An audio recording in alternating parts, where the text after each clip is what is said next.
Welcome to another episode of Everything STEAM. I'm your host, Sam Stanford. As a physicist and structural engineer with Jacobs Engineering, I've made many connections with some bright individuals who are either working, studying, or self-taught and passionate about our particular topic of discussion. Just before we get into things, I wanted to quickly update you on my current status and why I haven't been keeping up with the podcast and making short videos for social media. As you may know, I was working and living in Israel from May to October last year up until the Israel-Hamas conflict began. After about a week of enduring the conflict, my team of engineers and their families were either evacuated to Poland or to the United States until the end of the holiday season. I was fortunate to spend approximately 2 months in Krakow, Poland, while visiting Prague, Budapest, and Gdańsk. On top of that, I finished 6 grad school applications and the requested essays of which former guests on the show graciously reviewed. Actually, the guest on this show is one of them. So thank you for your patience. Just so you know, things will not be as uniform as they once were. I have a lot of personal and professional goals that I would like to accomplish this year before starting grad school, but I will be sure to put out one of these every once in a while with a short update like this, followed by a ravishing and enlightening podcast topic as usual. And one more thing before we get started with the SciComm content. I would love it if you could head to whatever platform you listen on and give us a rating and review. It really helps us push the show to others who are curious just like you, but outside of my current reach. It is truly amazing to meet people within my company or mutual friends, or even sometimes people when I'm just traveling that say to me, "Hey, I really enjoy your show. You should keep making them." It's truly appreciated, and I love doing this. Trust me, I really love it. So again, thank you for spreading the word and tuning in. Okay, on to the real show. Planet Peterson is back, and this time we are chatting about his new book, Rational Answers to Stupid Questions, that I actually had the honor to help review. We will break down the title of his book, the most compelling moments in each section of the book, and cover what his motivation was for writing it. Oh, and of course, there will be a lot of points in science and logic that are shared throughout. If you aren't familiar with my guest, let me introduce Eric Peterson, who goes by Planet Peterson. Eric is a high school science teacher and content creator from California. He is best known for his flat earth debunking videos, random knowledge videos, and debates with science skeptics on TikTok. Originally from South Dakota, Peterson moved to California in 2019 just before the pandemic began. What started as a way to avoid boredom during the COVID lockdown, as well as progressing his online teaching skills, it has turned into a passion with over 250,000 followers and counting. Peterson's goal is not to just educate people about science, but also to teach them how to think critically and logically. It is his strong opinion that a lack of critical and logical thinking is responsible for much of the science denialism that we see in society today. You can find his content on TikTok, Instagram, and YouTube by searching Planet Peterson.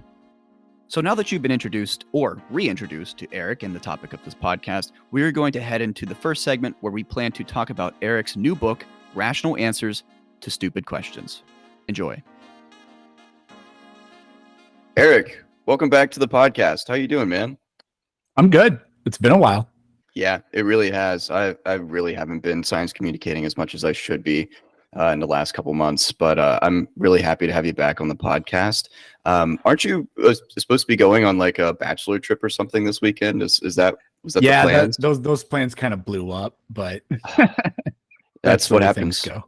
Oh yeah, with whenever you're trying to schedule something with a group, it's always extremely difficult. But no, I'm really happy to have you back. But this is a special meeting because you just finished up writing your book. I know it hasn't kind of come out yet. This is the show that we're going to be discussing the book and kind of bringing it to light so everybody gets excited about it.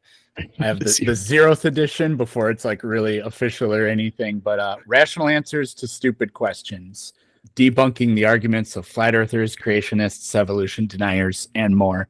And that subtitle might change slightly, but that's what I got so far. I'd say the book is 99% done. I just got to go one more like comb through and some of the fine details and the polishing. It's just like making something. Building it, you think once it's built, you're done, but you're not even half done because of all the polishing and stuff you have to do. Moving is like that, which I'm sure you know. You get all the stuff out and you're like, yeah, I'm pretty much done. It's like, no, you're almost half done once you get all your stuff out because of all the little work you have to do. Definitely. So I guess my question is, what was the motivation on the wording for the title? Did you because like it definitely stands out to me, but also it holds a very strong word in saying stupid. What made you want to pick that title? Just because I thought it would stand out. At one point in the book, I say something to the effect of rational responses to illogical claims. I halfway through that, and people are going, "Yeah, what else do they got here?" But it is clickbait. I'm not really ashamed to admit it. I just wish that I wish it didn't have to work that way. But I feel like you got to get yourself out there somehow, and that's basically it. Oh no, we're in a clickbait world. I was listening to a podcast. Star Talk, and Brian Greene. Oh yeah, obviously famous physicist, mathematician, and they were talking about his newest book, and Neil deGrasse Tyson was pretty much like, "This is such a clickbaity title," and he's like, "I know, I have to be because like." How else am I going to sell books these days? So totally understandable why you would throw that word in there. Makes sense. And we're competing with nonsense and fraudsters and hucksters and new age nonsense and all this other stuff where they're, somebody's always trying to sell you something on the other side. And I'm just trying to let the truth speak for itself. And the truth is too important not to engage in, let's just say, strategic tactics. Yeah. So you're saying like everyone that says quantum physics on the internet isn't just trying to sell you something? They mostly are. Yeah, the self-help gurus and the people that claim they've tapped into something that the rest of us don't know about and how you can unlock. I'm actually, funny enough, I already started writing my second book, which is Facts That Aren't True. Facts That Aren't True is going to become a book. And just to give the short of it, I just started doing, this was just a concept for a short video playlist on my TikTok channel. And after doing a lot of those, I've done like over 60 of them, I think. Some of them, it just got to the point where I was like, I'm not really doing this justice, just quick recording it on my phone, because there's a rich history behind a lot of this. And sometimes there's really detailed science behind all of it. The very first claim in the book, the very first untrue fact is that we only use 10% of our brain, right? And so this made me think about that, because a lot of that comes from people that are like trying to sell books or DVDs or herbal supplements to untap your unused potential in the brain because they're claiming they have access to something. So Facts That Aren't True, that'll be another podcast we can do hopefully before too long. That would be cool. That's awesome. Writing that book is so cool. I'm having so much fun writing that book. Oh, that's awesome. And it's kind of nice because it's like a break. You don't have to continuously follow some sort of it's not like a chronological order. It's just kind of like it's like a Black Mirror of a book almost. I guess is a good way to put that. Yeah, I don't have to. I'm not telling a story. I don't know if I have the creative juice to do that. So doing one thing at a time, though, I can do that. And that's what Rational Answers to Stupid Questions is like that. It's individual claims that each require their own response. Sometimes the proper thing to do is just to dissect the terrible logic of what they're saying, how it's backwards, or it's almost like it contradicts itself, or the alternative explanation is worse, or they're engaging in special pleading. Other times, a claim vaguely tries to sound scientific, and so we talk about the real science behind it. And other times, it's just dumb, and we have fun going over the silliness of it. With the whole the point of stupid being in the title. I had my dad read part of the book, and he kind of was like, "Do you really want to like say stuff like that in your book?" But I did a word search in my book, and I actually have the book right here because I don't remember off the top of my head. It only appears a dozen times in the entire book, and a couple of those are just the title being said. So there's really not. Oh, you know what? That's actually, those are in the head. It might actually be far less than that now that I think Mm. about it. Yeah, Yeah. whenever I was Um, reviewing it, there wasn't a lot of like words that stood out to me like that that were like I don't know, heady or just kind of like forward like that. Yeah, it was yeah. elegantly written, I Yeah. thought. It's But it's not a book of insults, except in the flat Earth section, because not everything deserves respect. But like, the words stupid and dumb and I don't think idiot appears anywhere in the book or anything like that. So yeah, that's good. I'm just saying. I'm just Yeah, saying. it was written how you typically communicate as well, like on TikTok. You're not like out there to like shame people unless it's a flat earther that's probably being rude. But like essentially Yeah, it's yeah. just trying to educate it's good. So that's kind of like why you wrote the book. But is there anything else that you kind of wanted to state what got you into writing this book other than the message of it? Yeah, it was around I started writing the book either at the end of January or the end of February. I don't remember. I could look on the Google Doc and find out. But um I just basically had been I always thought to myself, like, I read all these books and I know all this stuff, but what am I doing with this information other than like kind of hoarding it? And so I Hmm. started doing the TikTok live streams where I talk to people. And, I'm best known for debating, but I just have other times people come up and it's like I'm doing office hours. They just have questions and I answer those questions for people, right? So I started to think I want something more than just this online library that, yeah, literally tens of millions of people have seen these things, which is cool to think about. But I for years I've sort of fantasized over the idea of writing a book. I just never knew what I would write a book about. I've thought about writing my own curriculum for like Mm, biology or earth science because that's what I have the most experience in teaching. But I mm, never really knew how I would ever do that. But then eventually, with all the stuff I do online, I got to the point where I was like, it'd be really cool to have a handbook, basically, and that's sort of what this is. You will. It's not really a book on how to do anything. It's not an instruction manual on how to argue.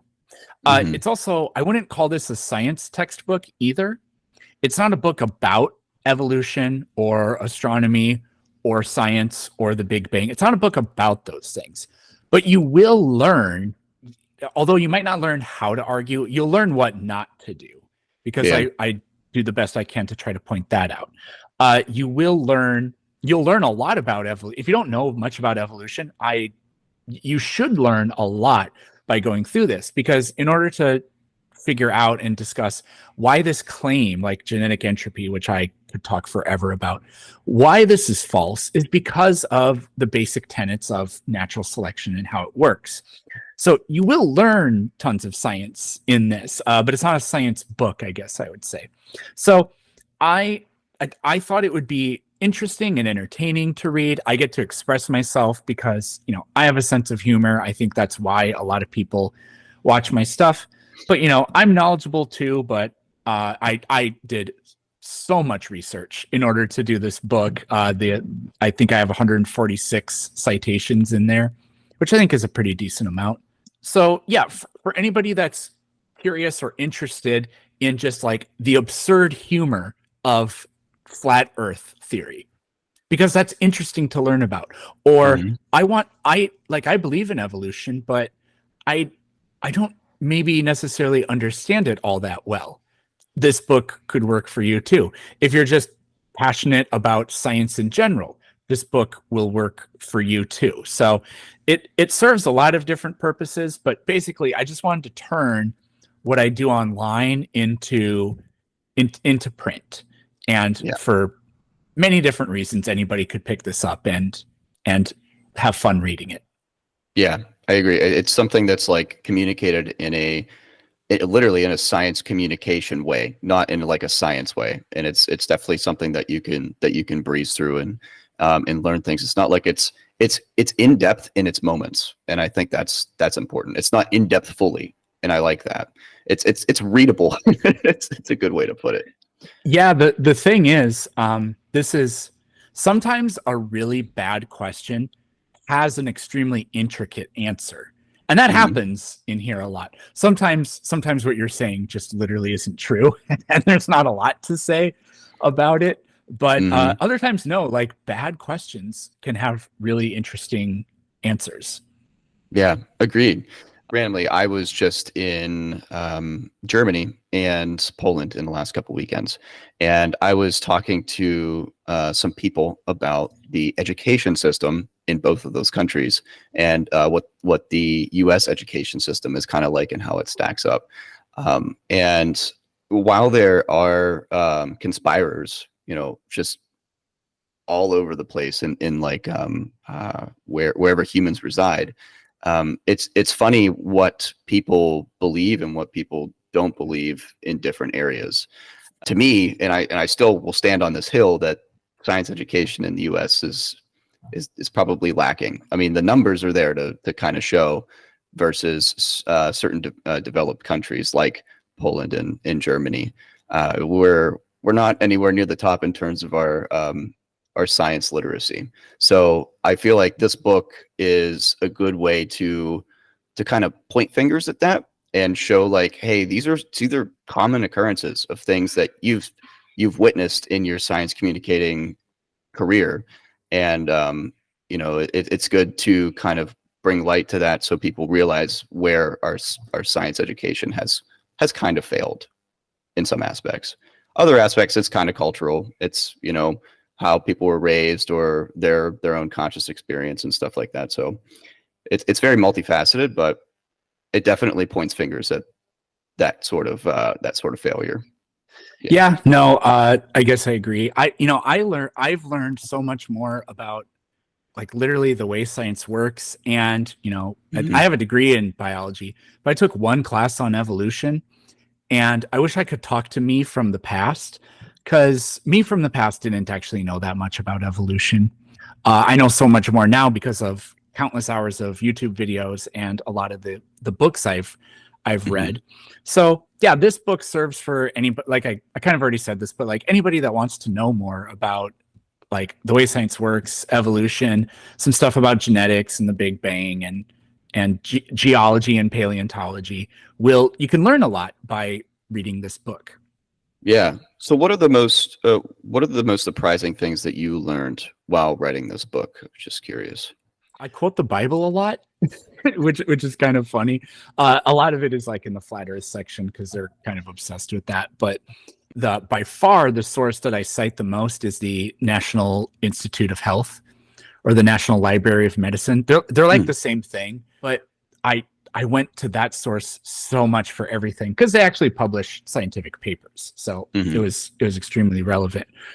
But one of the most surprising things was it was incredibly easy to find sources for almost everything in the book. And I think that's a reflection that I'm arguing about basic scientific facts, not fringe theories or anything like that. So I think that's just a testament to really how bad the arguments against the science are in here, because there are very few sophisticated arguments against it at all that are in there. And another thing that was really surprising was writing a book is actually really, really enjoyable. It's cool. It's fun. It's a huge amount of work, but I learned so many new things, and I got to demonstrate. I got to put theory into practice. Am I actually as clever as I think I am? Do I actually know as much as I think I do? Well, at the end of this, I think I can say, yeah, which is nice. So it's extremely rewarding writing a book. It's not. It's laborious, but it's enjoyable. It's like working out. Nobody regrets working out. It's very hard to make yourself do it, but who the heck leaves the gym and is like, man, wish I didn't do that. Nobody, That's a good point. unless they broke your leg or something. But Yeah, no, that makes sense. That's actually really cool. So we're going to jump out of segment 1, and then whenever we come back, we're going to treat the next 2 segments about just kind of going through the book and going through the common misconceptions in each of the sections. So stick around. Okay, we're back. This is segment 2, and we're going to start talking about the sections in the book.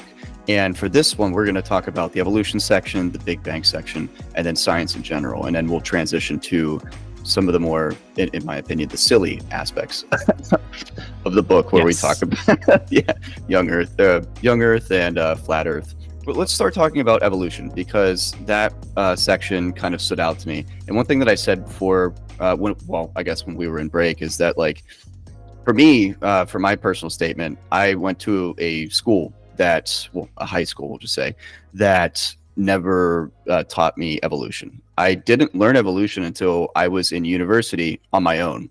And I never even took a biology course in university. So everything I've learned has been through, like what you said, YouTube videos or books, or just talking to people that actually understand biology, which it's an absolute shame. So someone like me that has never been taught this before, it's a good section to kind of read through and go, wow, I really shouldn't think this way. Or these are the questions that I should be asking, and these are the answers that, like, actually make sense from, like, is it maybe like in a colloquial aspect, I guess. Yeah. So take me through the evolution section and what, like, stood out to you as common misconceptions. Sure. Real quick before we do that, we kind of, you and I know the book because I wrote it and you've read it. But I did talk about this a little bit. What the book is it's literally just a list of claims. I think there are 91 of them or something like that. And so it just starts off with imagining somebody says to you, for example, if humans come from apes, why are there still apes?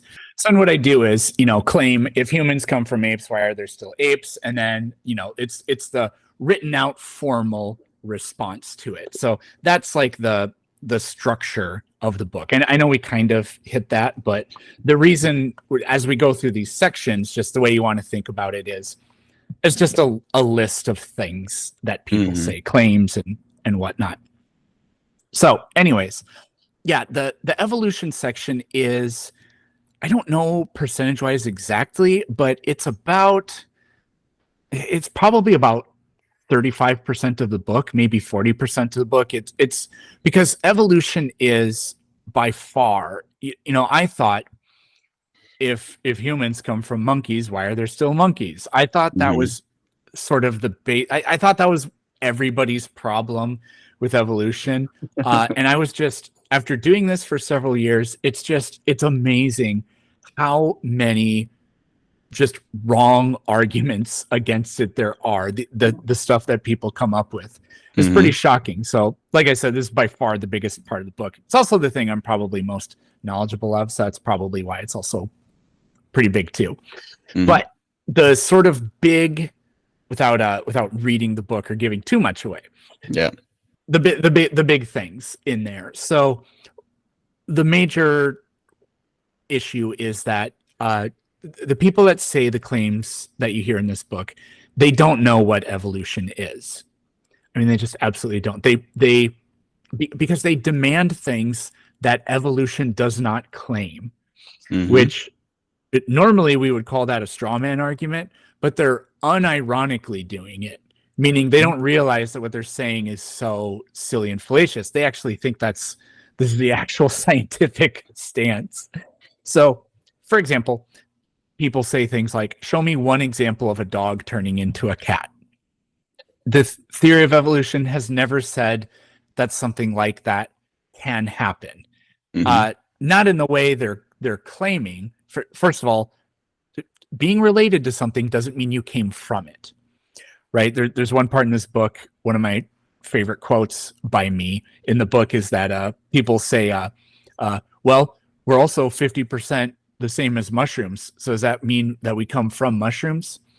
And what they don't understand is that my DNA is 99.99% identical to some stranger, but that don't make him my daddy, right? That's what I say in the book. So it's just the complete misunderstanding of literally how any of this works. So no, dogs don't turn into cats. Species do change over time, but not in the way that one day a species gives birth to a new species. Although arguably with polyploidy and plants, that does happen. But I actually don't talk about that in the book, I don't, from what I remember.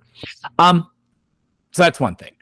Another common claim where the theme of this claim is present in a lot of these specific ones in the book is something to the effect of, like, species always produce the same kind, is something people say.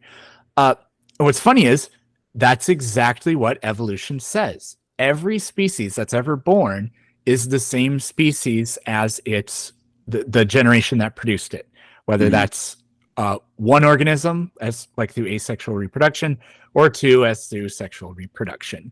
So they don't understand that. Yes, we agree, but over extremely long periods of time, yes, changes happen. And anybody that knows anything about me when I talk about evolution, I cannot resist talking about language, because languages evolve exactly like species evolve, right? Which is that it's never the case that one day somebody woke up or somebody gave birth to children that speak a different language.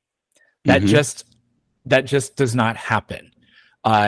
In fact, it like really can't happen, except in the weird case of certain deaf children that were never taught a sign language have spontaneously invented a sign language before. But anyways, the way a species changes or the way a language changes is its minuscule changes, like fractions of words change over time.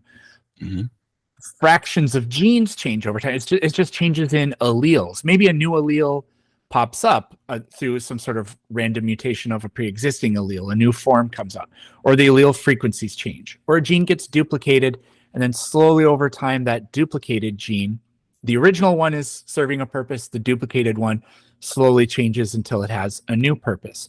Well, although no person or no generation ever speaks a different language than its parent generation, the generation before it, over time, brand new languages do show up, just not in one generation. It's the exact same thing with evolution. Yeah. It's not the case that one generation produces a brand new species. That just doesn't happen. That's a great analogy. I like the language versus evolution. That's really good. I never really thought of it like that, but yeah, that's probably the best way that somebody could actually vision that. People that have no idea what they're talking about, like Kent Hovind, will say that they'll make really crappy analogies, like a car never produces a motorcycle. And it's like, cars don't produce anything. They don't reproduce. Which again, just going back to, this is why language is such a good analogy to use, because languages do reproduce. So this is something to keep in mind. When somebody tries to argue against evolution and they say like blank never becomes this or that, or you never see a rock turn into a person or something like that, just understand that they're probably not giving you an example of something that reproduces in the first place. So it's a non-starter. It's a non sequitur, basically. Yeah, it's really important to just pay attention to what people say also in parallel with their argument, because even just whenever you started out and saying the word kind, when somebody says kind, I automatically think they don't really understand what they're about to say. So that's like the first, it's like a starter, I guess, to everything. It's like you can't start out with quantum physics or kind or just some other jank word that's not scientific. It's like, okay, that makes me think you don't know what you're saying. And then we can kind of build off of that. Yeah, quantum physics really doesn't come up in the book at all. Luckily, I probably wouldn't have been able to really provide the grounded scientific rational answer to it, but somebody else can write that book, I guess. That book probably has been written, I suppose. Oh yeah. A lot of the arguments, it demonstrates that whoever's making the argument doesn't understand genetics really at all, the way genetics works. There's a lot I could say about this, but you can walk somebody through this so incredibly easily, and they can prove to themselves. You can have them prove it to themselves. And they'll agree with every single part of the premise except the conclusion. So what genetics proves, without a shadow of the doubt, is that all life is related. In fact, that's the only kind of information that you can glean from genetics, because the gene is the fundamental unit of heredity. It gets passed down. If two organisms share genes, common ancestry is the only thing that makes any logical sense with that. That's how we do paternity tests. And by the exact, why do those work? Because it's telling you about shared ancestry through the DNA. It's telling you about DNA that was passed down from generations earlier. And the fact that all life on this planet shares at least one gene, that's the only thing that makes any sense. And the big key thing here is, I don't know how much I talk about this in the book, but the theory of evolution is, Darwin's not the originator of it. He just came up with the best theory for how it happens. All of these things we learned, like the fossil record, how the fossil record became slowly uncovered and how it's very clearly stratified and broken into eras, and genetics, those two things especially, they could have been otherwise. Darwin obviously had, that was like his big shortcoming, was he had no idea about how heredity worked. He had this idea of something called gemicles or something like that. It's a very weird term. He thought it was something that was in our blood that got passed down. And that's wrong, but nobody really knew anything about, Gregor Mendel knew some of the statistic mechanisms behind heredity. Unfortunately, nobody ever read Mendel's work until like the 1900s. But anyways, this stuff that we learned about genetics, that we are exactly most closely related to the organisms that fundamentally look most like us, which is exactly what you would predict. That's exactly what happened. And all the mammals, we are most genetically similar to them, less so to the other vertebrates, even less so to like some like the microscopic animals, like tardigrades or whatever, and even less so to plants, and even less so to, well, I guess actually fungi were more closely related to than plants, so on and so on. It's a perfect hierarchy, and it could have been otherwise. The fact that it wasn't is so incredibly powerful. Now, what the rebuttal is, right? Instead of it being a hierarchy of not progress, we don't want to say progress here, but like that everything is kind of related, is more like it's a simple body plan that, like, yes, such and such design. creator. Yeah, there we go. Yes. So they say is they call it evidence of design instead. Now that is what we call cope.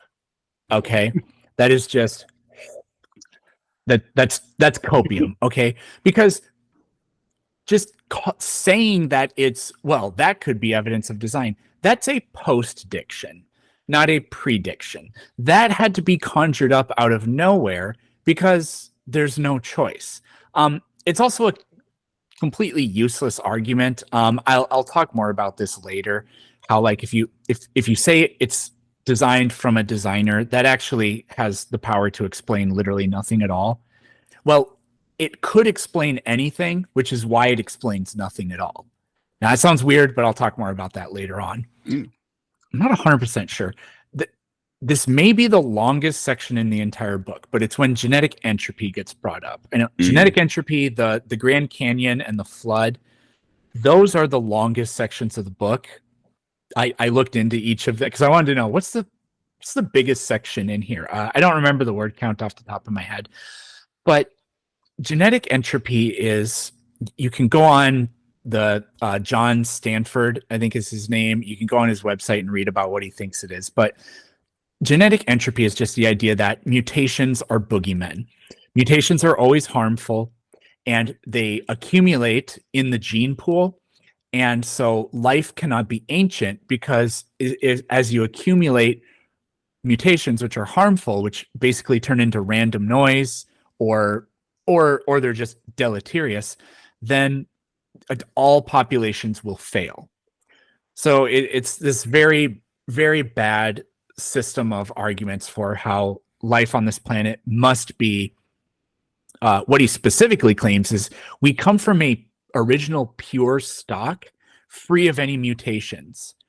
And it's like, if there were males and females of the species, then there have to be, I don't know why we're not calling them mutations. There are genetic differences. Why are those not mutations, but everything else? Like, it's just, there's obviously nothing objective about the way the original population is supposed to be.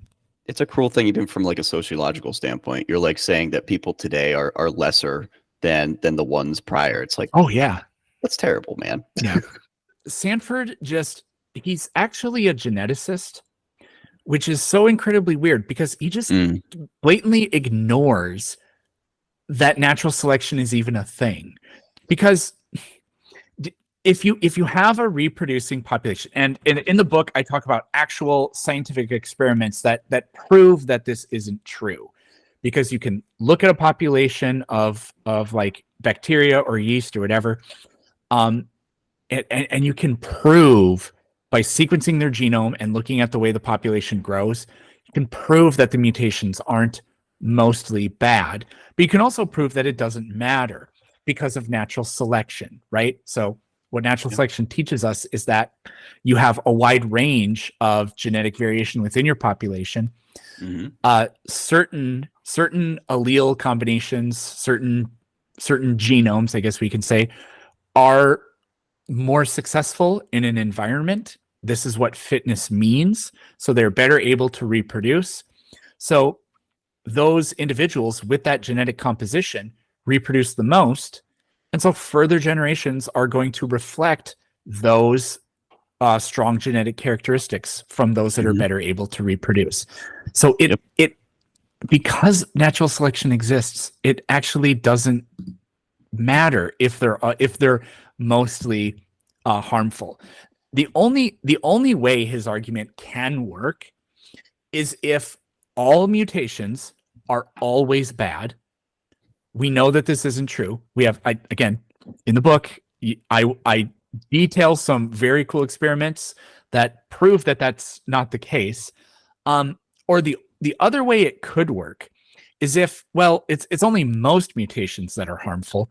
The only way that could work is if all members of a population reproduce.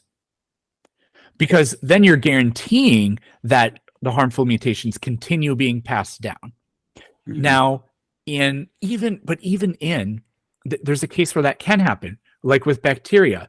Well, they reproduce through binary fission. So basically every member is reproducing, but they're going to get outcompeted by those that don't have harmful mutations, because the way you measure fitness is by the reproductive rate of an organism, right? Because those that have more fitness are more successful and they reproduce more. The fossil record, I kind of already touched on this, but a enormously successful part of the theory of evolution is the fossil record, because it proves without any shadow of a doubt that the organisms of the past were different than the organisms of today. And again, just like genetics, that is exactly what the theory of evolution predicted, and it could have been otherwise. Like it's famously been said, you can disrupt the entire evolutionary paradigm in one simple way. Evolutionary scientists hate this one simple trick. Find a rabbit in the belly of a T-Rex. That's all you have to do. That would be the only thing. You would completely disrupt everything we know. And it's never happened. It's never happened. Now, there's some other specific things about like the fossil record in here, like the Kent Ham or Ken Ham classic. A fossil proves nothing other than an organism died. Well, that's a unique thing. There are many claims in this book that are like that, in that they are true and mean nothing at all. It means nothing significant at all. Because yes, well, actually, this one's not really true, because there's way more we can establish about a fossil other than it died. But in a way, it's true, and it also proves nothing. A lot of the flat Earth claims are like that as well. So another thing about that I've commonly seen with talking about people with evolution is they pretend the evidence like literally doesn't exist. And I think a lot of people just don't know about the evidence, but a lot of people do. Like we were talking about Stephen Meyer a little bit ago. He knows all about like what the composition of the fossil record is. He just tactically ignores large swaths of it in order to form his argument, which is extremely dishonest. But I've had people say to me, the evidence will never be found because it doesn't exist. Well, the end of all science, because the end of all critical thinking, the end of all empirical investigation. You've just claimed that we know what the conclusion is, and no investigation would ever be able to do anything about it because you've claimed the evidence doesn't exist in the first place. So that's hilarious in a tragic, sad sort of way, I guess. There's a lot of parroting of arguments that are literally from the 1800s, which is really unfortunate, such as talking about the Cambrian explosion. Yes, in the 1800s, that was a bit thorny, but we now know of an era before it, the Ediacaran, right? So this argument is literally more than 100 years out of date. And people misquote Darwin himself, too. Yeah, if you don't mind, I actually want to plug a previous podcast that I had with Brennan Martins and Trevor Rempert. We actually talked about the Ediacaran, and we talked about the Ediacaran and the Cambrian explosion. So if you ever wanted to learn more about that, you should definitely check out that podcast. It was really good. Sorry, didn't mean to. I should jump in and plug. No, that's cool. I should listen to that. The last one of yours I listened to was the one about water rights, which was really fascinating. Yeah, that was a really good one. Yeah. Sorry about that. Oh no, that's totally fine. Another common and this is actually common with like pretty much every aspect in this book. It's not just evolution, but people don't seem to understand that having evidence isn't an argument. It's proof. And people pretend that arguments are evidence, and they're not. They're just arguments. And I can create a counter argument. Now, until one of us has evolution or has evidence, we don't really know. You can't say your argument is better than my argument, unless like it's possible to make an argument that is like contradicts itself, and then we can throw that out. But in a lot of the cases, they just an argument is not evidence. That's a common theme that pops up over and over again. Just sort of some quick fire things about evolution. Again, it's the longest section in the book. I could talk about it forever, but evolution is not random. It's not natural selection is non-random. What produces the genetic variation within a population in one generation, it's mostly random, right? The genetic recombination is random. Spontaneous mutations that happen are random, but natural selection isn't. So they pretend that the entire process is random. And yes, if it were random, then it would produce nothing. Like there wouldn't be much rhyme or reason to how do actually the strongest survive. That's not how it works, and they just don't understand it. Yeah. The whole argument about it's not evolution, it's adaptation.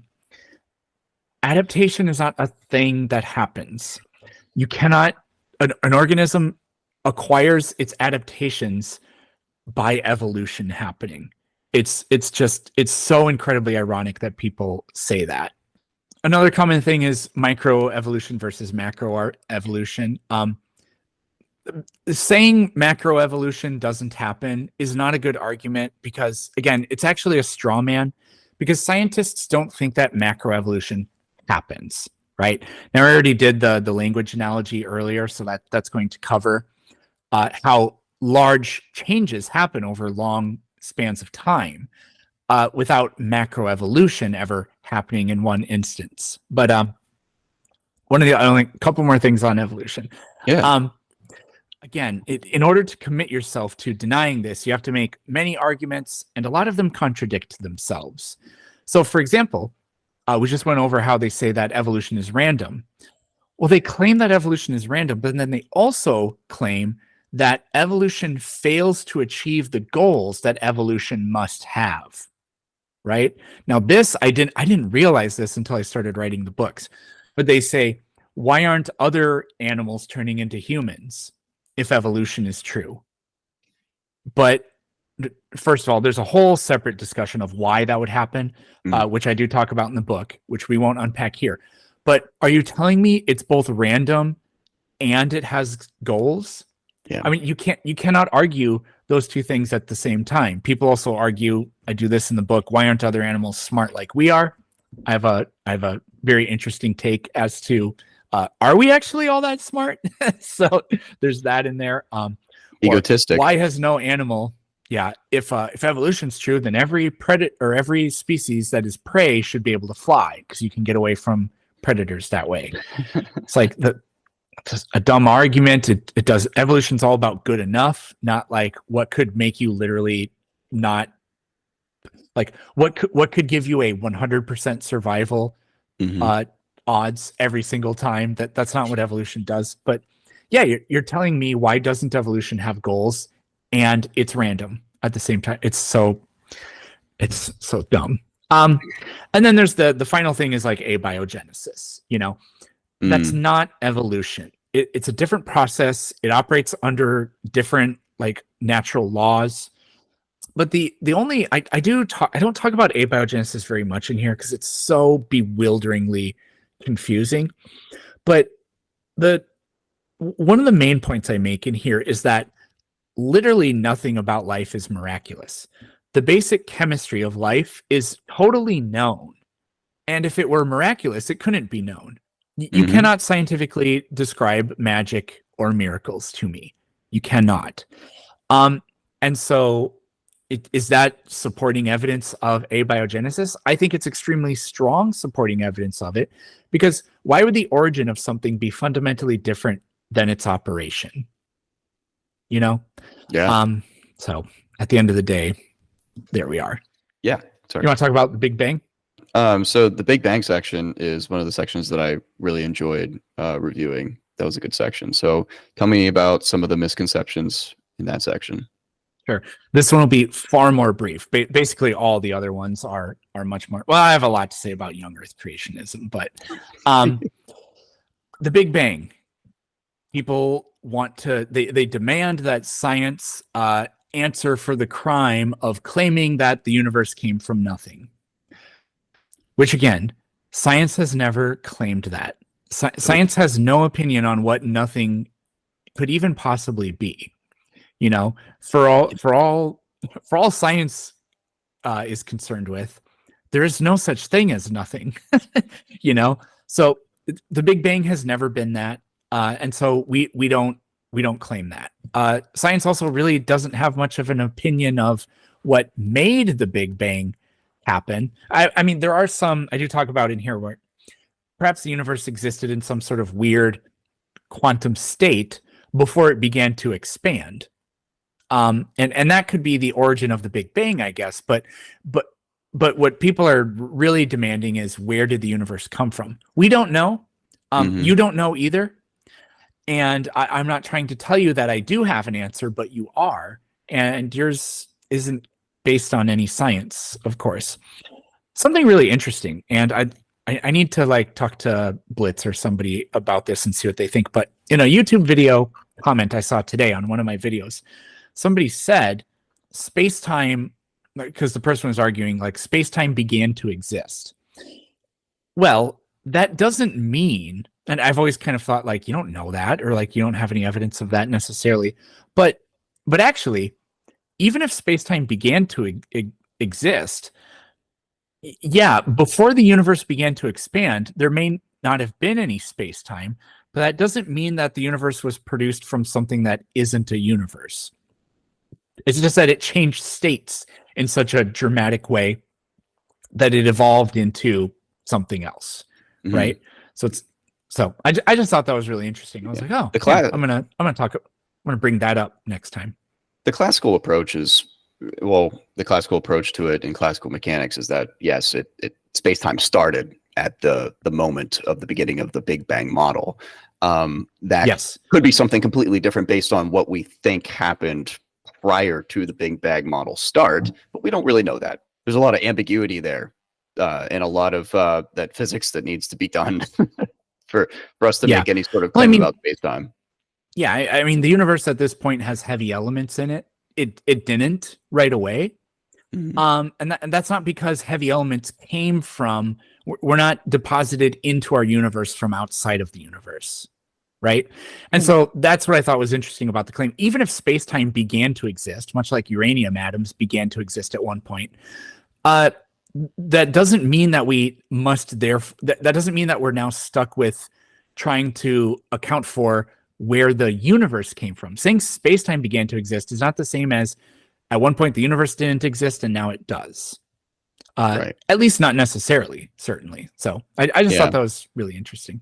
And Blitz can correct me on this, but like space-time is a construct to be able to explain how matter and energy move within what exists. So to me, from my point of view, it's like space-time really isn't a thing unless there's something prior to everything existing. So in the moment after the Big Bang started, that's whenever you can say, oh, there's a space-time. But like outside of that, it really doesn't mean anything to me until there's empirical evidence that there's something prior. So to me, it comes into existence, but Blitz might have some totally other thing that I'm completely ignoring. Other misconceptions. The Big Bang is not an actual explosion. It's not. It's an expansion. It's a clickbait title, right? It was actually coined as a pejorative by Fred Hoyle. He didn't like the Big Bang. He believed in a steady state model. He died believing in a steady state model and not thinking the Big Bang was true. Can I say something interesting about that? Something that I should have said in the review of your book, but alas, I forgot. One good thing to point out is that, like, because of this expansion, it's not an explosion. Because it's an expansion, that everywhere you are, say, like, whether you're in the Andromeda Galaxy or the Milky Way Galaxy, you are technically in the center of the universe. However, your view of your horizon changes. So that's one kind of cool thing to think about, as like about how the expansion really is. It's not like you're coming from the center of a sphere, because there's no like, middle point or center of the universe. You're more like you're on like the shell of the balloon, right? If the balloon is expanding from a center point, you're on the shell of the balloon. So everything is actually the center of the universe. Your just horizon changes, which is pretty neat. Yeah, I have some. Oh man, I don't know where they are. I have some really cool transparency things that model an expanding universe, and you shift them around, and no matter where you are, you can see that everything looks like it's expanding away from you. Yeah, you can just use a grid of dots and then a slightly bigger grid of the same number of dots and shift it around, and you'll see that's exact. Lawrence Krauss pointed that out to me. I say that as if I was in the room with him. I saw it on YouTube, and from that point on, I was like, that is such a good way of visualizing that. So I've used it ever since. Yeah, but it's not an actual explosion. It's but I've heard far dumber things. I've heard people say that the Big Bang was when two atoms rubbed together. There would have to be more than, there would have to only be two atoms in this universe. I don't understand where that comes from. There's also kind of in the Big Bang, the fine-tuning argument gets brought up. And Sean Carroll was on Star Talk a few weeks ago, and he said, I regard the fine-tuning argument as being the best argument that theists have or whatever, but I still find it to be a terrible argument. So I thought that was funny. What is the fine-tuning argument, if you don't mind? Just it is early for me. Yeah, it's just the idea that there's like 31 or something like that fundamental constants in the universe, and if any of them were slightly different, then we probably couldn't get stars. Like there's a lot of different implications for it. You could have it so that the electron just immediately collapses into the proton, and then we just don't get any like interesting matter to ever form in the universe. Or the expansion of the universe if gravity was slightly stronger, it would have immediately collapsed the universe again, and so space-time wouldn't exist. There are several different ways you can point this out, but other versions of the fine-tuning argument simply say that the universe appears to be finely tuned for intelligent life. So that's basically the anthropic principle. Now, it's an interesting argument. I talk about it more in the book. What I think its shortcomings are, it assumes too much. But we're working from a sample size of one universe. So we have no idea that this is the only universe that can exist.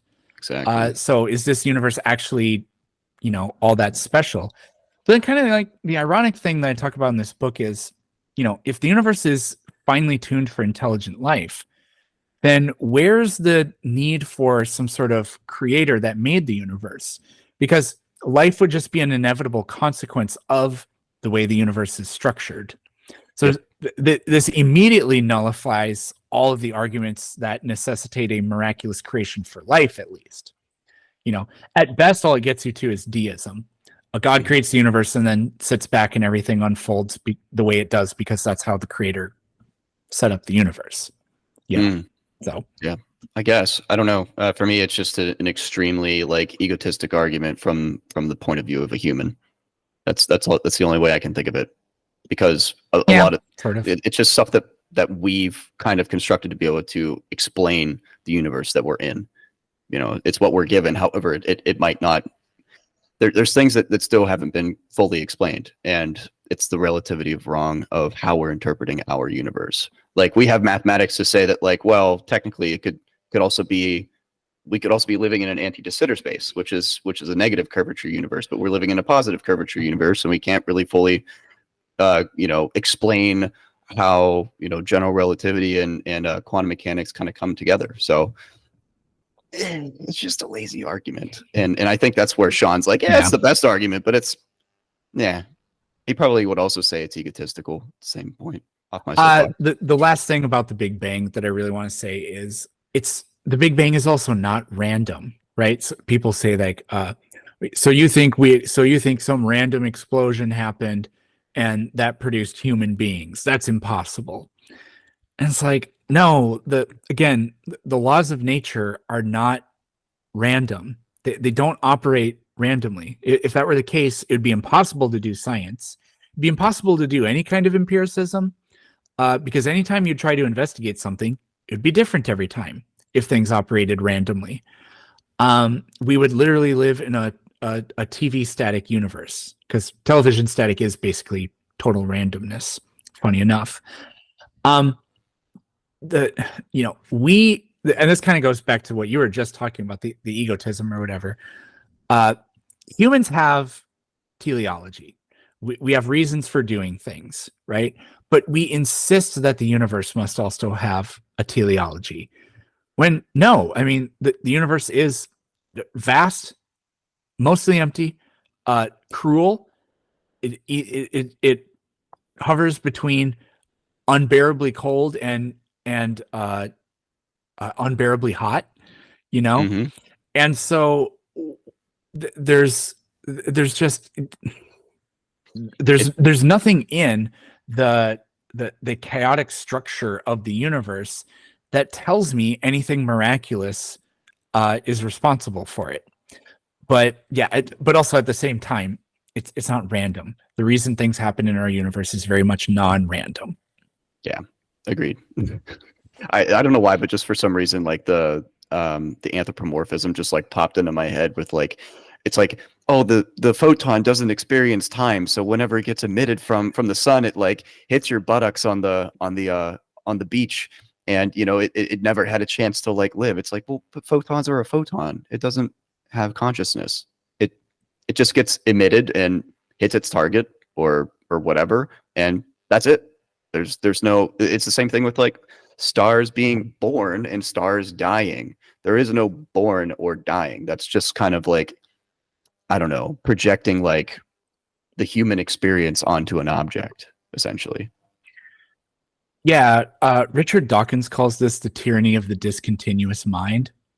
So we basically, it's a very smart way of saying we anthropomorphize everything. Oh yeah, That's essentially what it means. At least that's how I understood it. definitely. That's really it for the Big Bang's a pretty short section in the book. There's plenty of stuff that I didn't talk about in there, so check it out. Yeah. There's way more. But next is science and rationality. I kind of combined them, I guess. Yeah, no, that's good. I like this section. Yeah, it was cool. I didn't know what this book would be about when I started writing it. I thought I would do a climate section, and I ended up not wanting to do that because it would be really short, and I just thought it wouldn't be particularly. And also, really, the only major gripe I have with climate arguments is like people literally don't think greenhouse gases even exist, which is so incredibly silly. There'd really only be a couple of arguments to make about it, because sort of at the end of the day, like what we choose to do about climate change is all about like policy decisions. Yep. And I'm not gonna. I wanted to write an apolitical book, so Agreed. there's that. But anyways, science and rationality. So people just don't know what science is, and I don't mean like philosophically they bicker about verification versus falsification, which is like David Hume versus Karl Popper, right? No, I mean like they just literally don't get the scientific enterprise, scholarship in general, how the scientific method works, or anything like that. So, for example, people say that the scientific method is circular reasoning. I have more about this in the flat Earth section, but they're just like they claim that forming a hypothesis is confirmation bias and circular reasoning, which is like really insanely dumb. I'll go into more detail about what that means later on, but people also claim that science and academics is argument from authority. I actually read a comment in several comments in a video I saw today, a Dan McClellan video, and the people were saying, so he's an academic, he's a biblical scholar, and so he talks about how most researchers who have studied this do not think X, Y, or Z. And what this person in the comment section was saying is that he's committing a bandwagon fallacy. And that's not how that fallacy works at all. Now, so the bandwagon fallacy is where you assume that something is true or good just because most people believe in it. Now, when we say scientific consensus, and I actually tackle this claim in the book, consensus isn't science. Yes, it is, because the consensus is not people's opinions. The consensus is a reflection. It's basically a meta-analysis of the scientific data, right? So yes, consensus actually is science. And I've had an argument like this with people before. I talk about this in the book, where I told somebody, well, the majority of scholars or academics agree that it's this.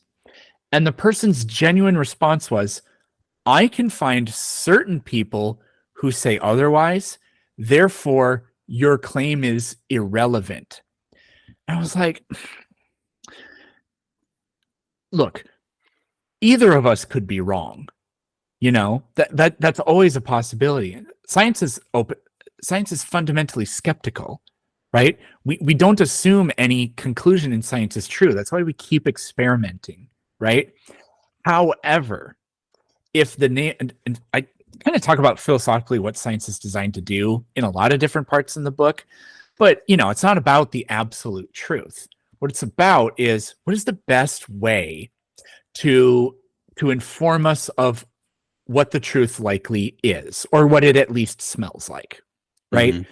That's the utility of science. It's just simply a different way of thinking, right? Now, academic consensus is not irrelevant. If we're trying to decide, we have competing claims and we want to try to go with, if we're gambling on claims, what should we best go with? Like if you're rolling a roulette wheel, are you better off just picking two numbers, or or one of the colors, because half the roulette wheel is black, half of it is red. Or you could just pick one number. Well, you're obviously best off picking one of the colors, right? And so this guy was pretending that just because somebody thinks it might land on 17, that holds equal weight to somebody else saying, no, just like pick the thing that represents half the data.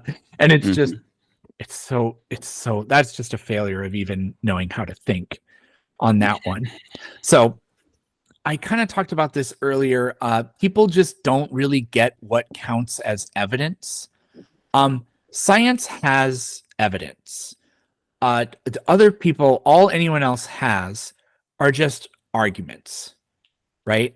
So, I mean, that's just, it's kind of hard to unpack that without just picking like a really specific example from the book. But yeah, I mean, science deals in the realm of evidence that can be repeated. Now, I guess like we did talk about an example earlier, the design argument versus what genetics uncovered about life.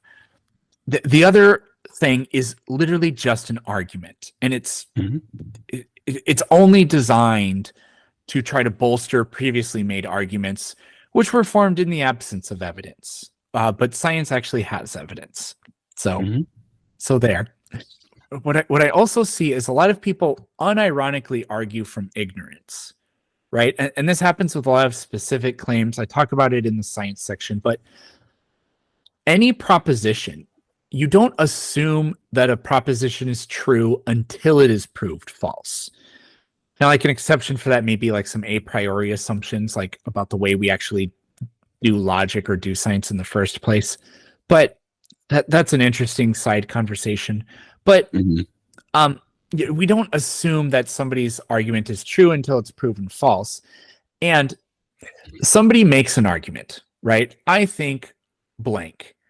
And they pretend that, well, science hasn't figured out where the universe came from, for example. That doesn't make your argument more likely. That is not positive evidence in favor of your argument. And people don't get that. When a contrary argument does not produce evidence, that does not add points to your side. And a lot of anti-scientific arguments rely on that tactic. And they just unironically think that they've actually made a point when they haven't. It's just arguing from ignorance. Yep. I agree with that. And sort of along that same theme, if you're going to argue or claim that science is inadequate at answering some sort of question, what these people don't realize is you've now given justification for any and all mythologies, stories, or supernatural phenomena, right? Science says blank is impossible, or science can't answer blank. Therefore, let me insert my belief system. And I do this with people all the time. I say, you know what? Okay, then it was Spanky. I'm just going to claim it was Spanky is a magical hippopotamus wizard that I invented, and then I found one on eBay and I gave him a hat and shades. I claim that Spanky is the answer to everything. And I just say that Spanky has all the attributes of whatever you're arguing in favor for. And what people start to realize is that their claim is no better than this thing, right? So shout out. These people live in, shout out to Spanky, yeah. These people live in this world where the options are my claim is true or nothing is true, almost, or either the scientific answer is true or my claim is true.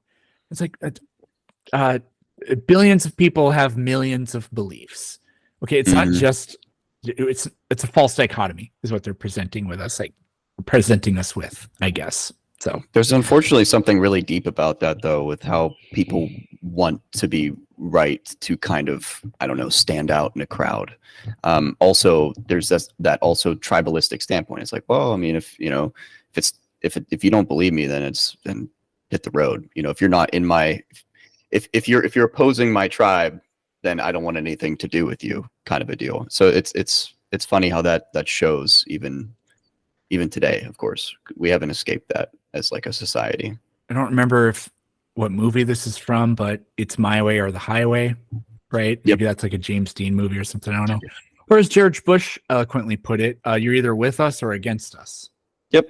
That was his great War on Terror quote. So there we go. Anyways, it's not a political book. No. Another argument that people make about science, we're on the science section, is most scientific ideas are proven false. I was talking to a flat earther a few days ago, and he was saying that the reason he doesn't believe, one of the major reasons he doesn't believe the heliocentric model or whatever, is that they keep changing the answer for how far away the sun is. When Galileo was alive, they said it was 3 million miles away. I don't know if that's true. I don't know if people said that back then. But today they say it's 93 million miles. And so I kept asking, like, okay, what specific problem do you have with the way the number 93 million miles was calculated? And he really wasn't expecting me to say that, because he had absolutely no answer for it. Because the whole thing, because he doesn't even know how it's calculated. But the whole thing is just based on the idea that science changes. Therefore, that's its weakness, right? This is very dumb, but it also kind of gets to the heart of a lot of people that are anti-scientific are extremely dogmatic. And I talk about this in the book. They demand that science work in a way that's dogmatic. They think that science should only have value if it asserts itself authoritatively and dogmatically. And that's just so unappealing. And that's completely wrong, and it's against the spirit of the way scientific inquiry is done. Right. When science, so there are several things to say about this. No scientific idea has ever been disproven by, like, the Bible, for example. Typically, the only way to disprove a scientific idea is with science, right? The people I argue with, whenever I ask them, what do you think the best way of figuring out things about the world is? They always agree that it's science. So sometimes like good journalism uncovers scientific mistakes or outright fraud, but usually it's better science. So when there are errors made in science, and but then those errors are found out by doing better science, that's accountability, right? What different kind of belief systems have is this dogmatism, right? I like Kent Hovind in a debate he did once. I heard him say they're arguing, like, talking about how new scientific information changes, and he said, "Well, the Bible doesn't need to be updated because it's true." I mean, that's just so intellectually dishonest, right? My thing is true because it's true. It's correct because it's true, right? So, but people like gravitate towards that, and they crave that. Well, I wouldn't necessarily say crave, I guess, but that's attractive to so many people, and it's really tragic and unfortunate. It's because it's easy. Science. Oh yeah, I think and science is better than that. Yeah, because now you don't have to keep updating, your thought process or your information bank whenever change happens. It's just, well, it's true. Now I don't have to. It's there. I don't have to think about it. I don't have to change my mind. Boom. I can move on with my other daily tasks. Just easy. I don't want to say lazy. It's easy. But yeah, well, I mean, but people don't think about what they're saying. Would you actually want to subscribe to a person or a belief system that just simply never takes accountability for being wrong? Not only doesn't take accountability for it, but claims that it can't be wrong. I mean, a lot of people, especially like religious zealots, they say those types of things openly. Most people don't actually. Most people understand that that's unacceptable, but a lot of people just don't think about that. So, anyways, a couple more things on science, and then we're done with this second part here. But just getting back to the whole, like, most scientific ideas are proven to be false. Well, the ones we say are accurate are scientifically proven via the scientific method through empirical evidence. It may be experiments, it may just be observations, but that's still science, right? Mm-hmm. This is another thing that this comes up in the young Earth creationism stuff, but they don't know what science is or how it works. But like I said, these are predictions that have come true, right? All scientific ideas could have gone otherwise, but they didn't. They were proven. The ones that weren't proven, science has discarded those. I have a series of episodes on my podcast about debunked scientific ideas or theories, right? Like vitalism. Nobody thinks that vitalism is true anymore. Recapitulation. Nobody thinks that's true anymore. The classical elements weren't really a scientific idea, but we got rid of those. Man, I do the podcast, but I can't remember the other episodes. Oh, spontaneous generation. Another scientific idea that we totally got rid of. The ether is another good example. Yeah, that one. I haven't done an episode on that one, but there you go. You're absolutely right. One of the big problems is that humans don't live for hundreds of years. So, for example, nobody who is sane that lived through the time when infant mortality was between 20 to 50% would argue that vaccines are harmful, for example. And nobody that lived through the whole process of how evolution, for example, or the other scientific ideas, nobody who lived through the process of how the science kept repeatedly over and over again being demonstrated to be correct, and how the counter arguments have had to move the goalposts or completely reinvent their arguments. Nobody who actually could see that process from beginning to end would see the consistency in science and the inconsistency in everything else, and truly objectively be able to see, like, yeah, this other side, they've just been making shit up the whole time. Agreed. Okay, so I think that can conclude segment number 2. And then when we come back, we're going to talk about young Earth creationism, flat Earth, and then also rational arguments that nobody can refute. So stick around. Awesome. So let's start out with young Earth creationism, because that's always fun to talk about, especially in the science communication realm. So please, man, take me through some of these misconceptions / claims, I guess, that came up in your book. The number one thing that you need to know about young Earth creationism is that it is a form of religious bigotry pretending to be science and rationalism. Now, that might sound a little bit cruel, but you can't make an argument that it's not a form of religious bigotry without committing the very same bigotry I'm talking about. Because it's hyper specific. It's a Christian phenomenon here in the United States. Obviously, in other parts of the world, people believe other things and different things, and some people have very strict religious interpretations. Other people have more flexible interpretations, like the Catholic Church, for example. But this particular, like, militant branch of young Earth creationism, they're going to tell you that their version of how everything went and happened and goes and what counts as good science and bad science and the history of the Earth, they're going to claim that their version of it is true because their interpretation of the book is true, because they have a special relationship, that other people are tempted by Satan.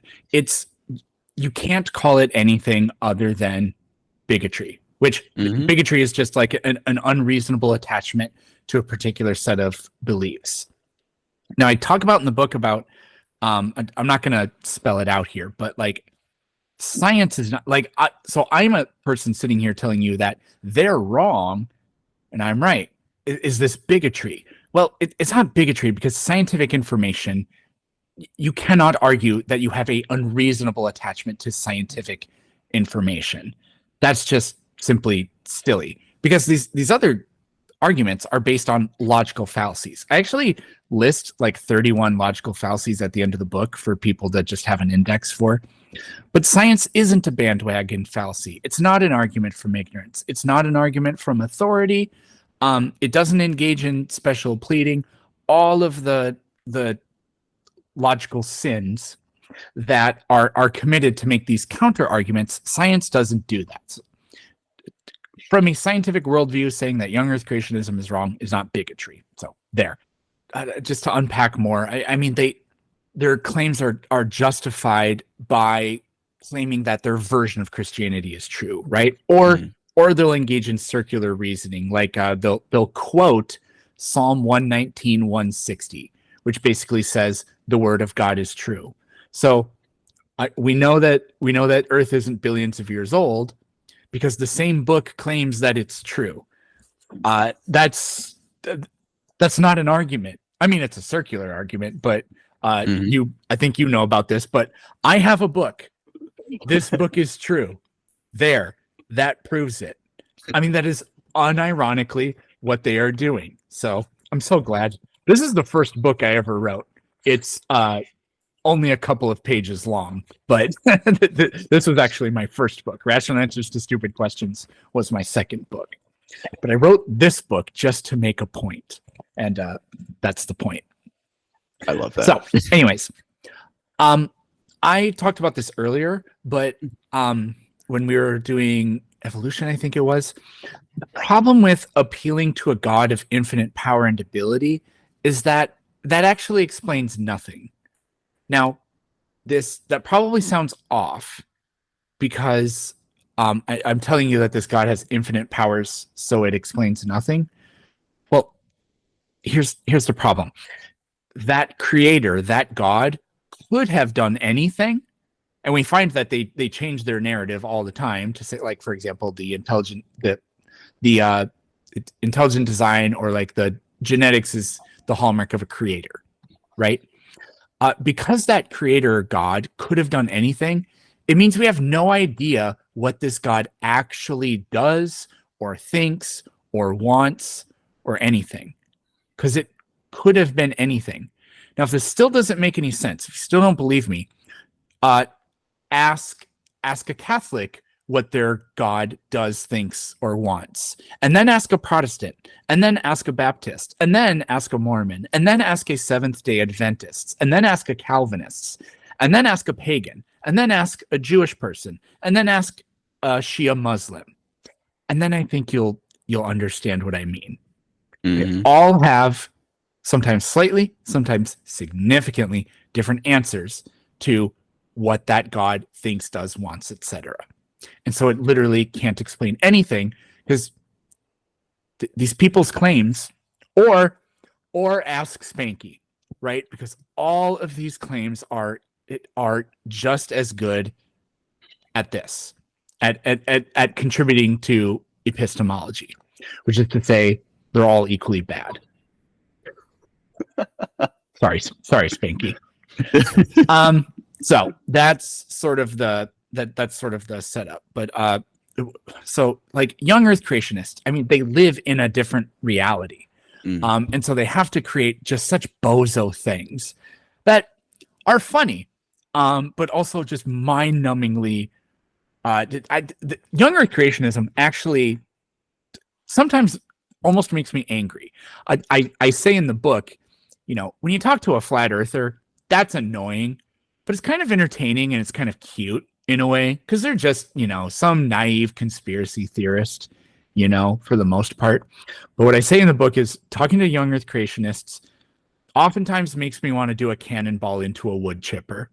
I don't know if you remember reading that part or not. Yep. Because it's just the stuff that they say, it's so bad. And a lot of it's extremely offensive, and you can also see the tactics that they're employing. It's very shallow, and you can see the how unethical it is. So, anyways, some particular things.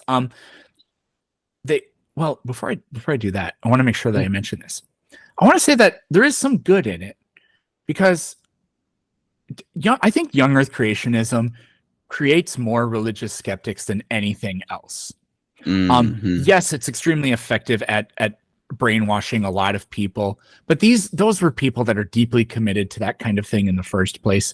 But like Ken Ham, that guy has probably made more secular atheists than Then he has Richard converted. Dawkins has. Oh, Yeah. Oh, definitely more than he's converted. yeah. Yeah, because there's just such goofballs, and they're just such shallow, indecent people too.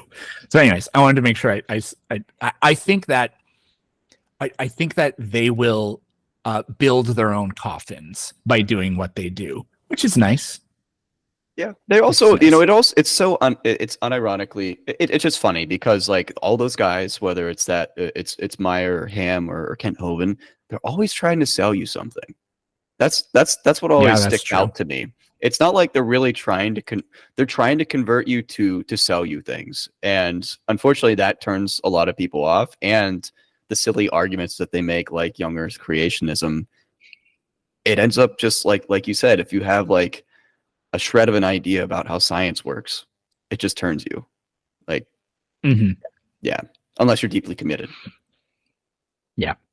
Okay. So, anyways, the particular things with young Earth creationism. So, because of the terribly inconvenient facts of things like the fact that we can see billions of light years. So the universe obviously isn't thousands of years old. Now I go over in the book, they're unbelievably terrible counter argument to that. But the fact that we have radiometric isotope data that clearly tells us that the Earth isn't thousands of years old, that we can see billions of light years, and like you go anywhere and like look at some erosional feature, and it's plainly obvious that it didn't form over the course of it wasn't.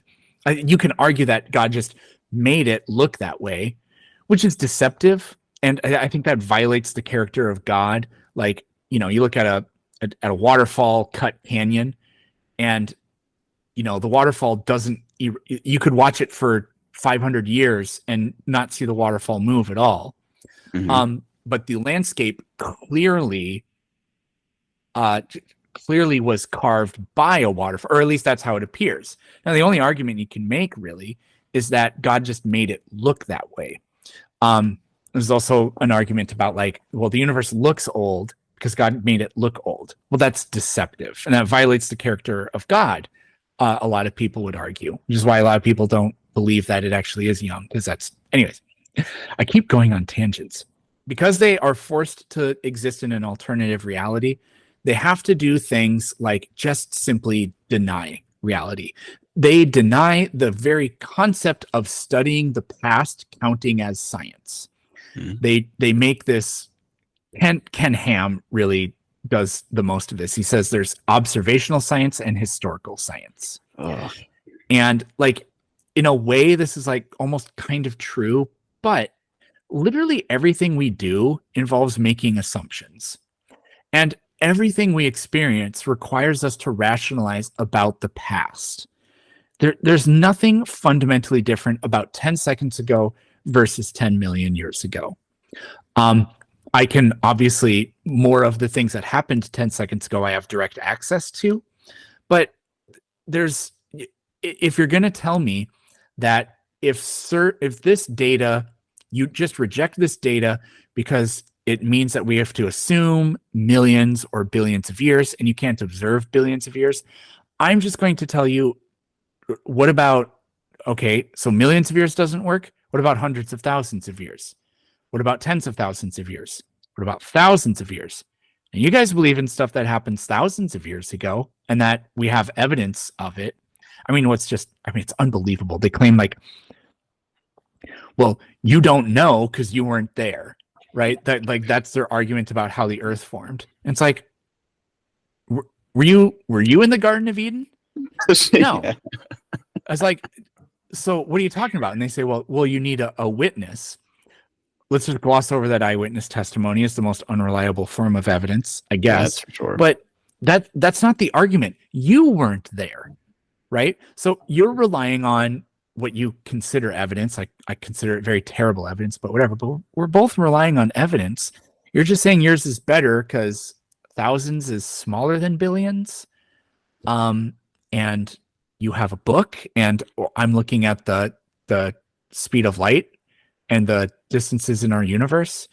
And in what way is that better? I mean, it's just not. It's just so silly. So, yeah, that's one big thing.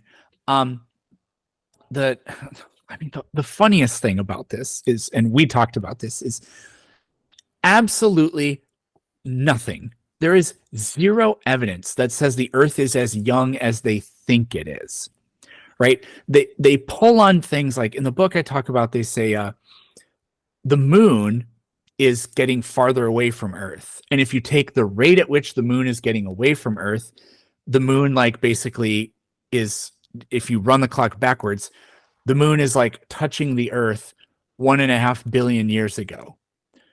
Therefore, Earth is 6,000 years old. It's like, what?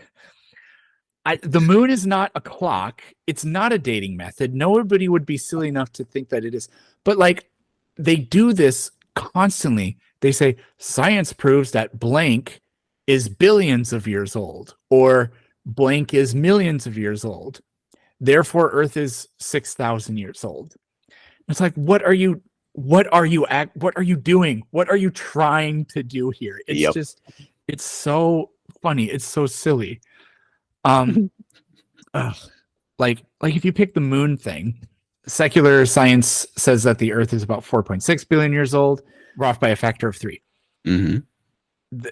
For them, they're off by like a factor of 250,000. They're off by a factor of 250,000.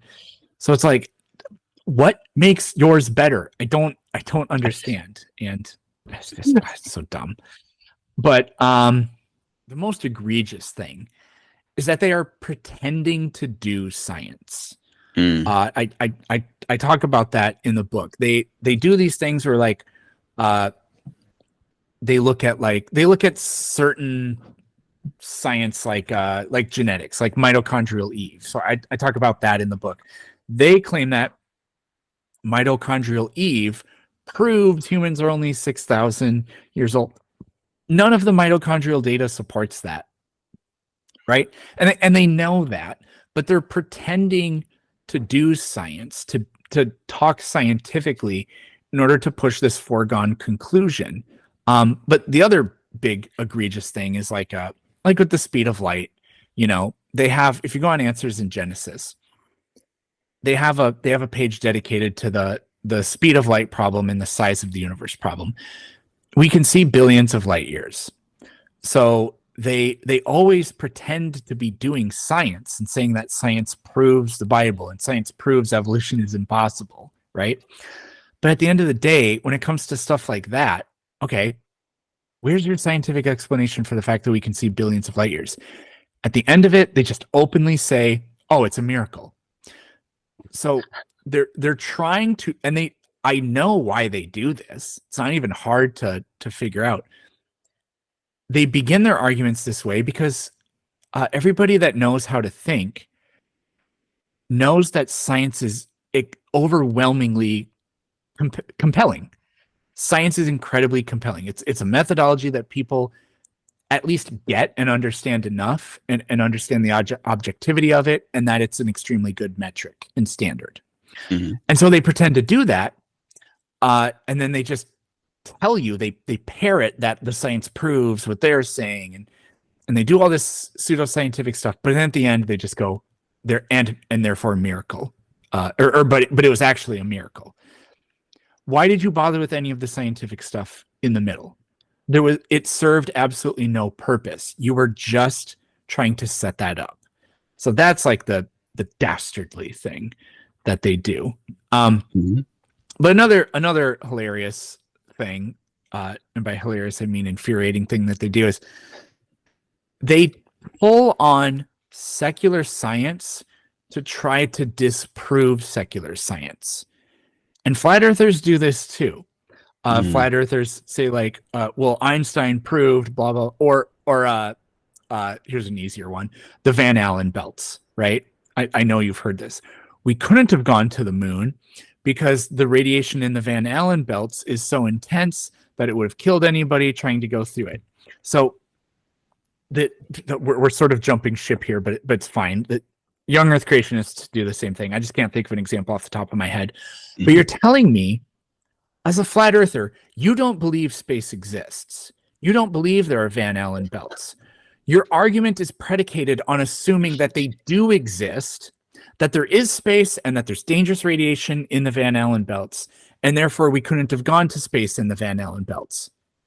Oh, and by the way, none of those things exist. I mean, like, what are you doing? What are? Can we insert that Michael Jordan meme where he goes, "Stop it, get help"? It's so. But the young Earth creationists, they do that too, and it's like the genetics thing. Again, you'll read about it in the book, but with the mitochondrial Eve and stuff like that, they use.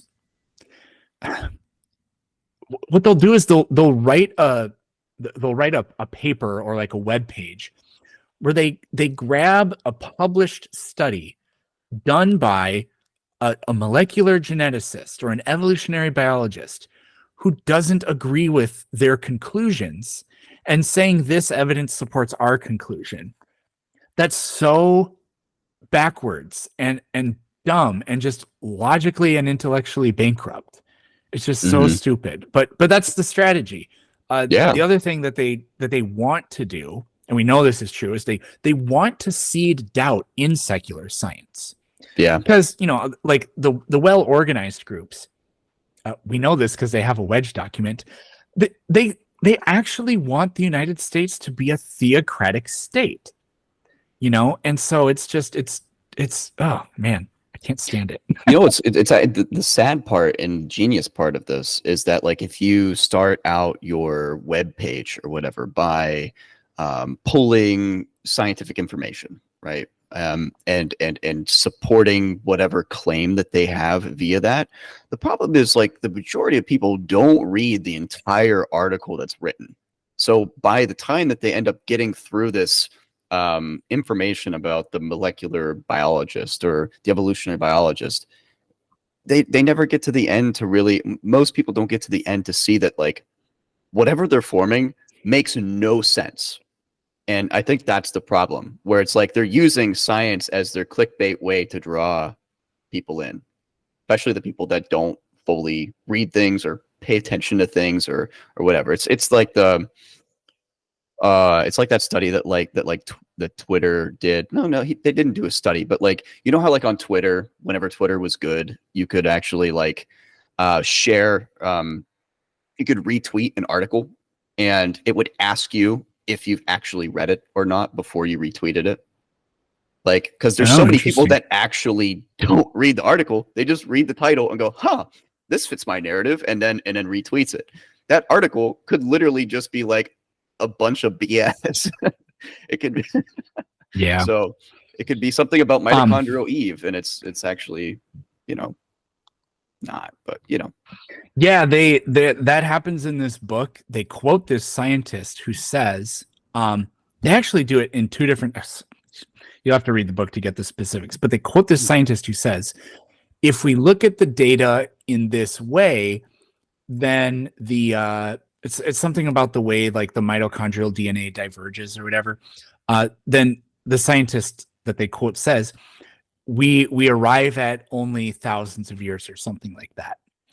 And they clip that quote and they put it in there. And, like, the title of the webpage was like, science admits or confirms or proves a literal Eve, right? So dishonest. But the very next thing that scientist says is, of course, nobody thinks this is the case. As they deliberately left that out, which is, I mean, that's not different than lying. To me, it's a form of lying. When you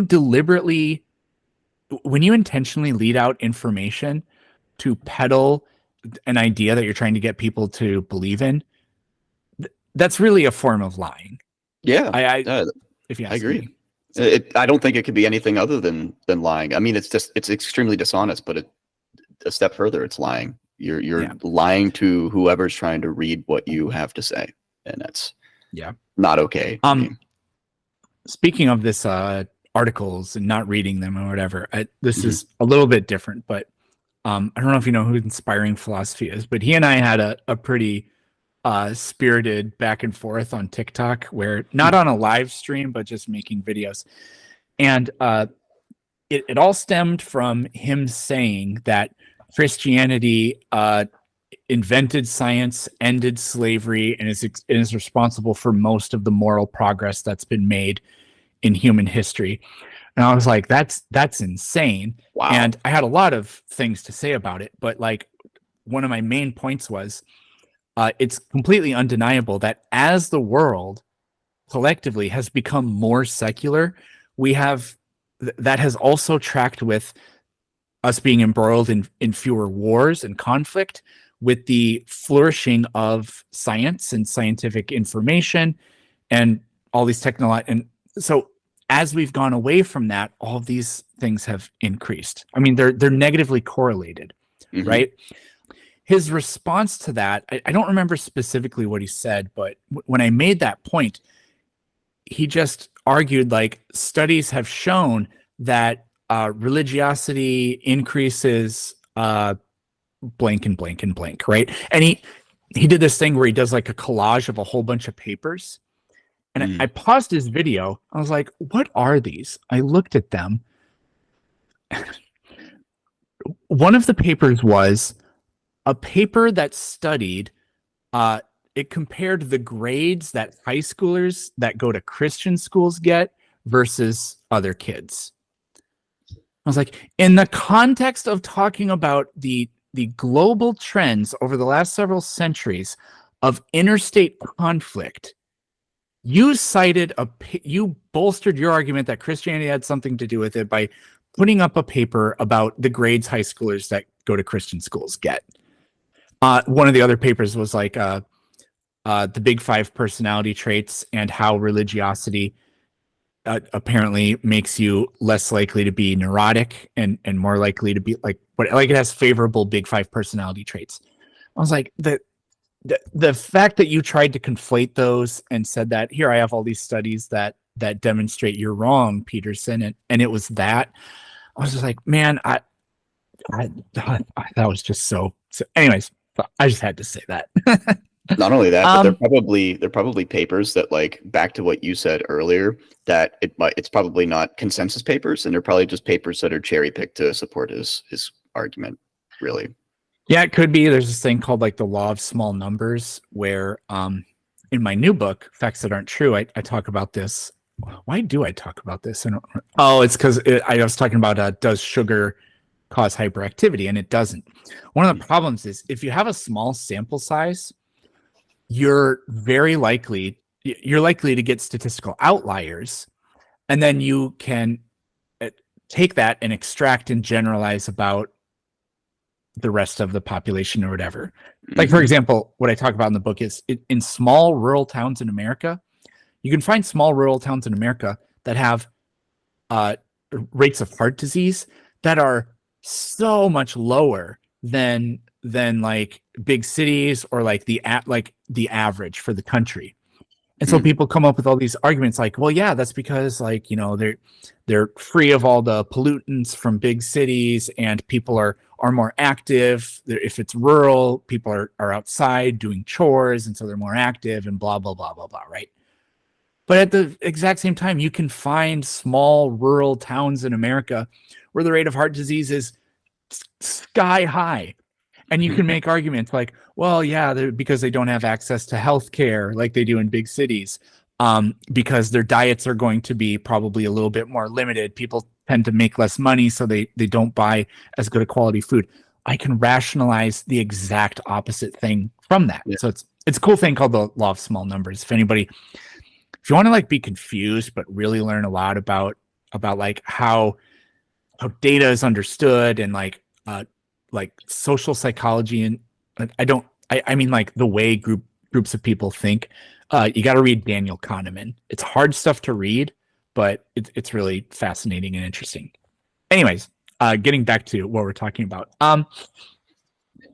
Another thing that like the young earth creationists say, they argue is you're just assuming, right? Like, for example, we can see billions of light years. We're just assuming the speed of light has always been constant. For example, one of more fun claims I debunk in here is they say that inflation just lasted a lot longer. That's why the universe is really big.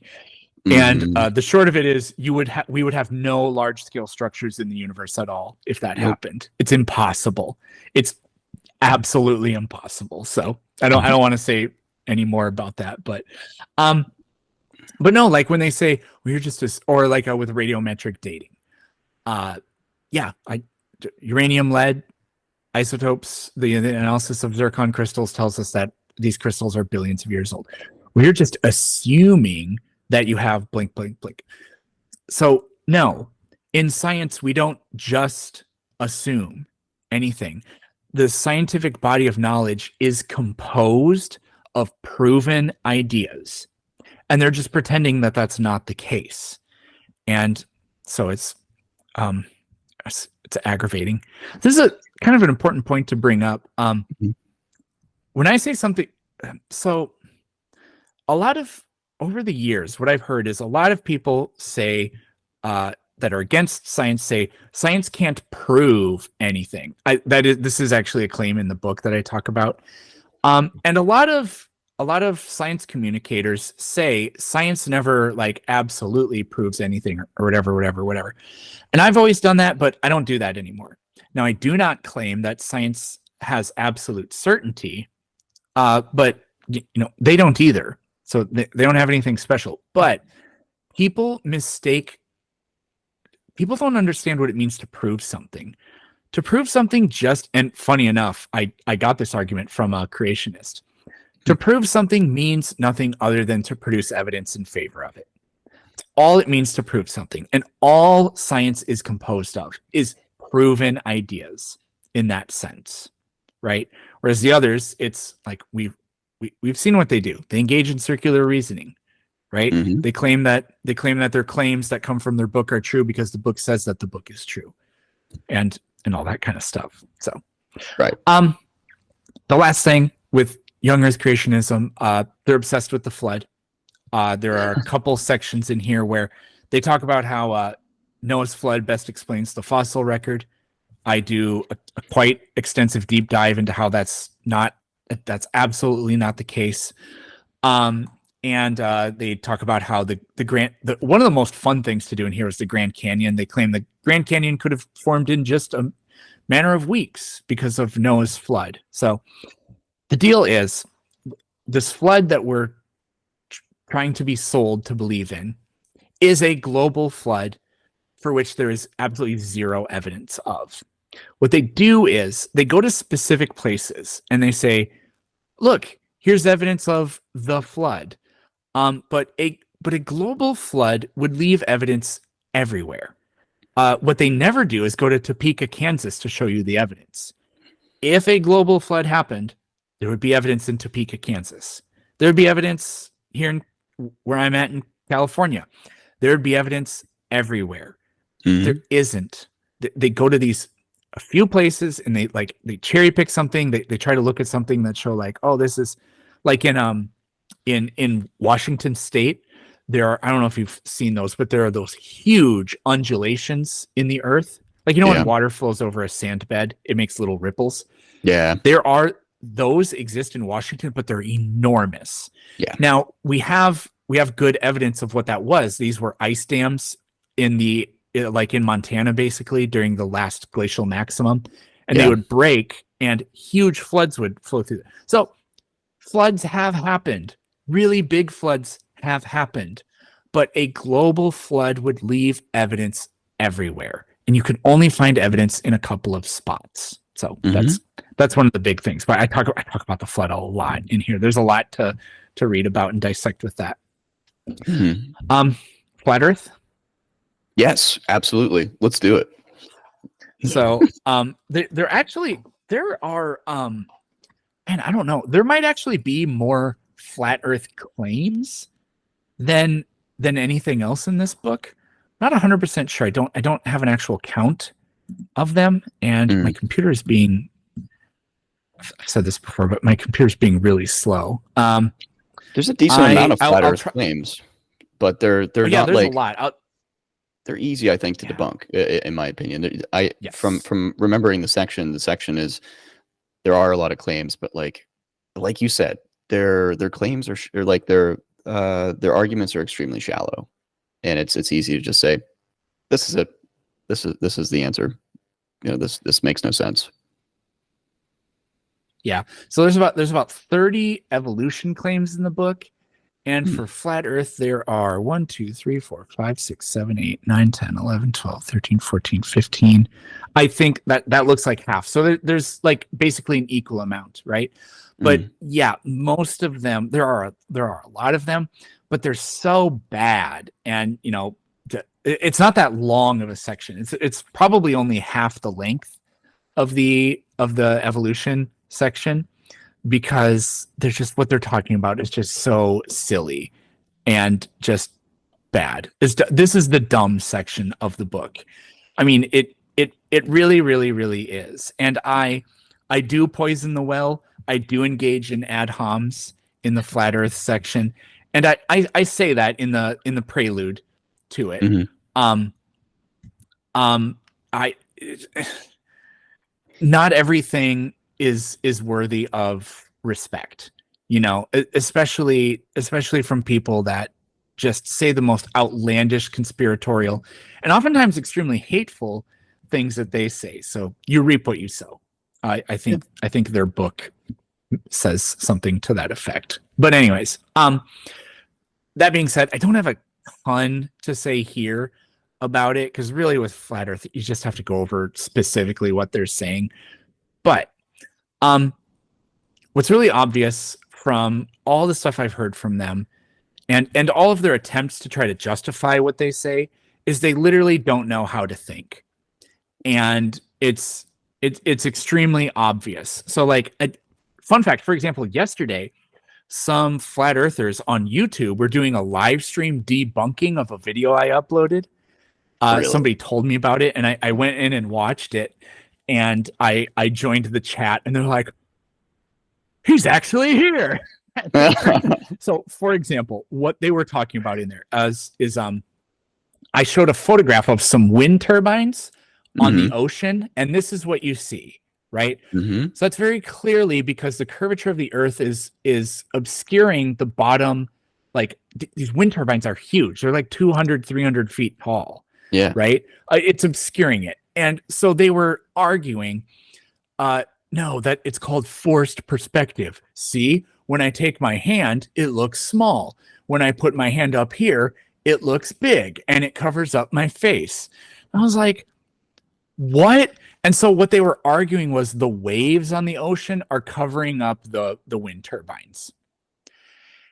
And that they obviously have put zero thought into that, because that is just so stupid. First of all, we are above the level of the water. If the Earth is flat, I'm above the level of the water. So those waves would have to be much taller than me for that. Like technically, if I went outside and there was a fence, it would cover up the top half of what I'm trying to look at. Okay, but these waves are extremely far away. This is obviously just a drawing. You'd have to look at the picture yourself, but I think if you just Google horizon on go to Wikipedia. Oh, my camera focus went away. I got this photo from Googling horizon, I think, or going on Wikipedia and looking up horizon. You can see the photo yourself, and you can really clearly see that the horizon is miles away, and it's not these huge waves that are bobbing up and down. The waves are a couple of feet tall at the most. And like it's obscuring hundreds of feet of these wind turbines. And it's just mind-boggling how they can arrive at something. Like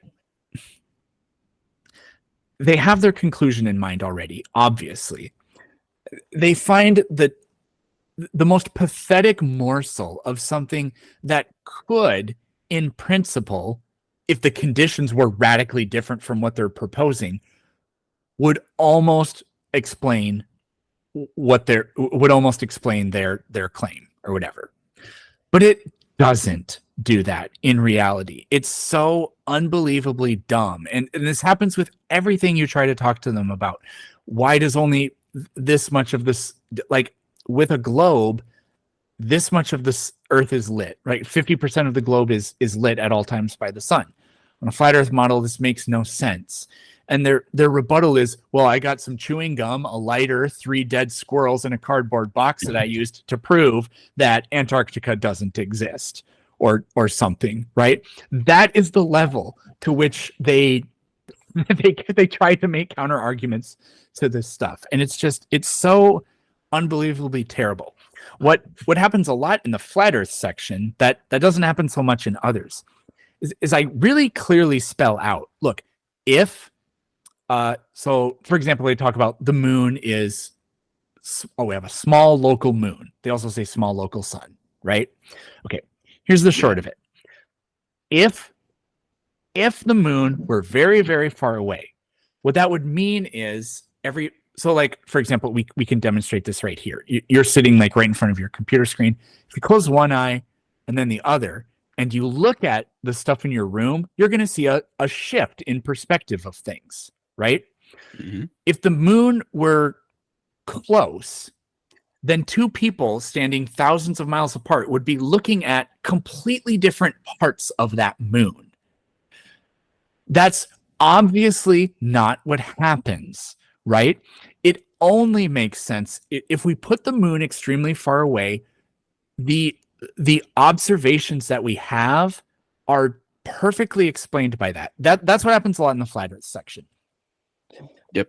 Because it's not what you shouldn't do when you argue with a flat, or what you should do when you argue with a flat earther is just ask them, okay, if the moon was really far away and Earth is spherical, what would the moon look like? And what you find is it looks exactly like what it looks like out there. And then you compare that to the flat, and you see that it completely falls apart. So that's done over and over again in here too, with tremendous success and with much hilarity ensuing, if I don't say so myself. Another thing is the flat earthers have absolutely no idea how logical fallacies work. So, like, for example, they will say that there's no evidence that, like, there are no photos of the Earth. And it's like, we've been to space and taken pictures of it. And they're like, oh, where'd you get that from? NASA? That's an argument from authority. And it's like, oh, you idiots. Once again, I've said this a few times. Evidence isn't an argument, right? And this isn't an argument from authority. An argument from authority is when you claim that what somebody is saying is true because they're an authoritative figure, right? That's not what we're doing. We're saying that the evidence exists. So they turn a conversation about whether or not the evidence exists into trying to make it sound like you're committing logical fallacies. It's so dumb. It's pathetic. Yeah. And they also have no clue how to do science. So I prefaced this earlier. So here's an example of how this works. That, like, I don't know, he's probably the most well-known Flerfer now. His name he goes by Witsit. If you go on YouTube and look up Modern Day Debate, that YouTube channel, he's been on there probably 30 times. He just goes on all the time. And he's just so unbelievably incompetent. And he says things like, they call science they don't like confirmation bias. So he repeatedly makes this argument of, you assume the model and then you engage in circular reasoning, right? So he's saying, like, because, like, it's been told to him many times that the flat Earth model can't explain anything.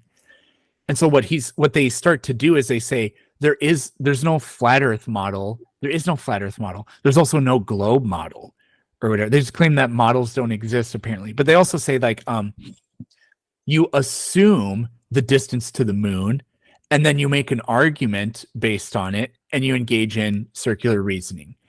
And it's like, you idiot.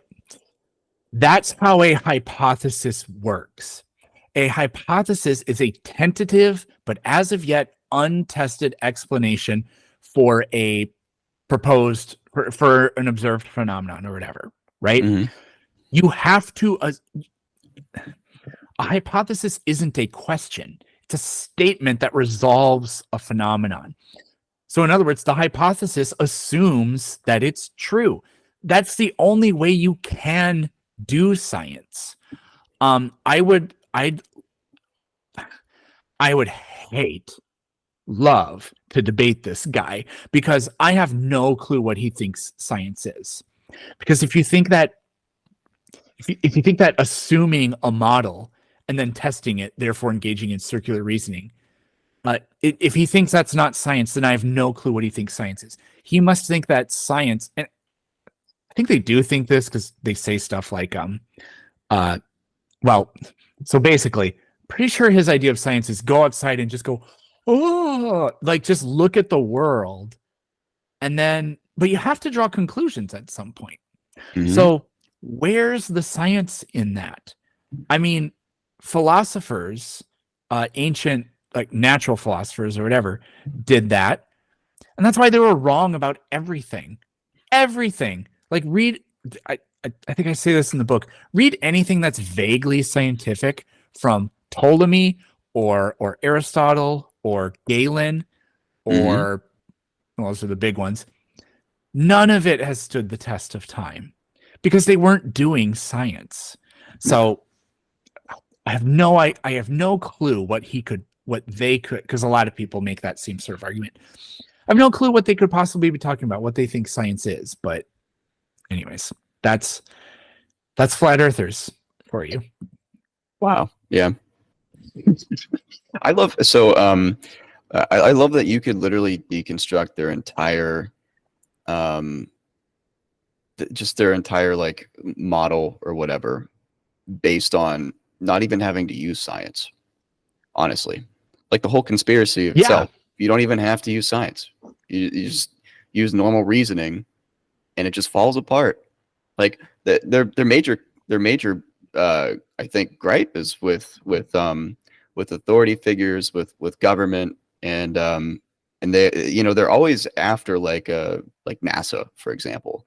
But you don't have to work for NASA to hide the fact that there's a globe. Like there's professionals all over the world that study geology, astronomy, physics, whatever, and all of them will say that we live on a globe. So that means that like most working people in the world have to say that, you know, or hide this fact that we're actually living on a flat earth and that none of the practices make any sense. Yeah. So yeah, those guys are doing the YouTube live stream of debunking me when they realized I was there. They kept calling me a paid shill, which was so funny. I mean, technically I'm a public school teacher, so I am paid by the government, kind of. But like the idea that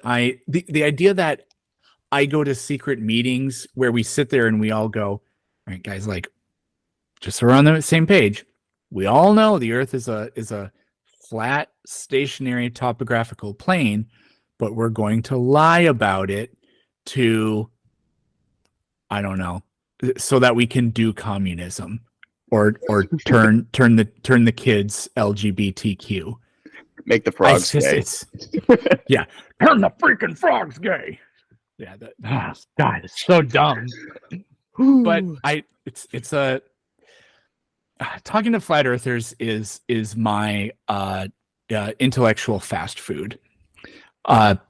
Guilty pleasure, I guess. That's fair. Yeah, that's fair. Do you have anything else that you want to talk about in the flat earth section, or would you like to move on to the rational arguments that nobody can review? No, I mean, like I said, there's like 30 or so flat earth claims, and they're all kind of wildly different. It's just that they all have the same theme. They literally don't know how to think. They don't even understand their own the implications for the Earth being flat. Like there are so many observations that are physically impossible if the Earth is flat, and they just pretend that they just aren't even aware of it. And when you make them aware of it, they just change the subject or do something stupid. So you have to just go through each pile of manure one by one.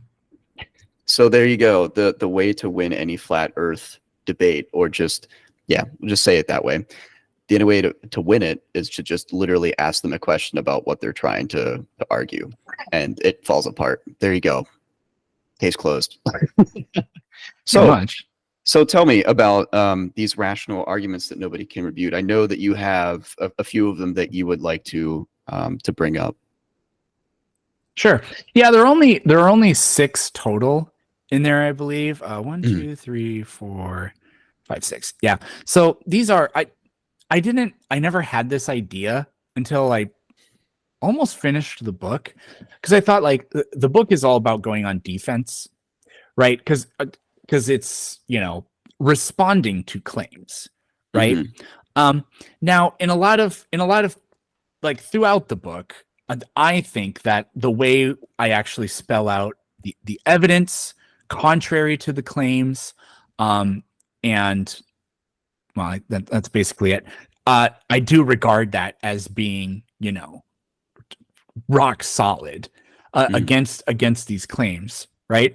But again, these are responses. So I started to think, like, what arguments can our side make where it basically becomes like you have no hope on this one. And I don't remember what like sparked that, but that's where, well, actually, no, I do remember. I was listening to, his name is something. He's a good name. Man. Oh, Kenneth Miller. He's I could grab it right over there. The most popular science textbook in for high schoolers in the country. It's Pearson biology. He's like one of the co-authors for it. He's an evolutionary biologist. He's also a Christian too, which is kind of cool. But he was like the main, I guess. Okay, I don't know legalese. He was either the main defendant or the star witness or whatever for the Dover versus Kits, or the Dover area school district versus Kitzmiller or whatever. That was the intelligent design trial from 2004. If you've never heard about that, where they basically proved that that's where the wedge document got exposed, and they proved that intelligent design was just religion masquerading as science. So he argued against it, and he was doing this little presentation where he's like, when we showed this to the intelligent design advocates, they had no counter argument. They didn't even try to say anything about this. And so that's where I was like, I should try to find a few of those things where you can just use them as like, because I'm a millennial, I say these are the blue eyes white dragon cards of debating. So they only have to deal with evolution and the flat Earth. But just like really quick, I'll just kind of say what they are without saying too much, because you got to read the book. Right. Which by the time this goes up, the book won't be out quite yet. My goal is, well, that kind of depends. On your end, it may be really close. On my end, it won't be out for a little while. My goal is hopefully by the end of the year, or the very beginning of 2024. That's the goal for the book coming out. But there's some stuff we gotta figure out before then. But anyways, coming soon. The first one is endogenous retrovirus markers in human and chimpanzee DNA. So the short of it is, there are viral sequences of DNA in our genome. We have, how many do we have? We have 211 of them in our DNA. Chimpanzees share 205 of them. This is the equivalent of, let's say that when Europeans sailed to the New World, they got there and the indigenous people were speaking English. It's the equivalent of that. The only way that's possible is if at some point somebody from Europe sailed over there, and they just didn't know about it, and we're telling all and taught them English, right? It can't be a coincidence. Okay, it's actually been calculated. The odds are like, I don't even know how to say this properly. Numbers you almost can't do it with words. The odds are less than 1 over not just the number of atoms in the universe, but literally dozens of orders of magnitude greater than that. Wow. It's just it's you cannot argue that this is a coincidence. And so there's absolutely nothing.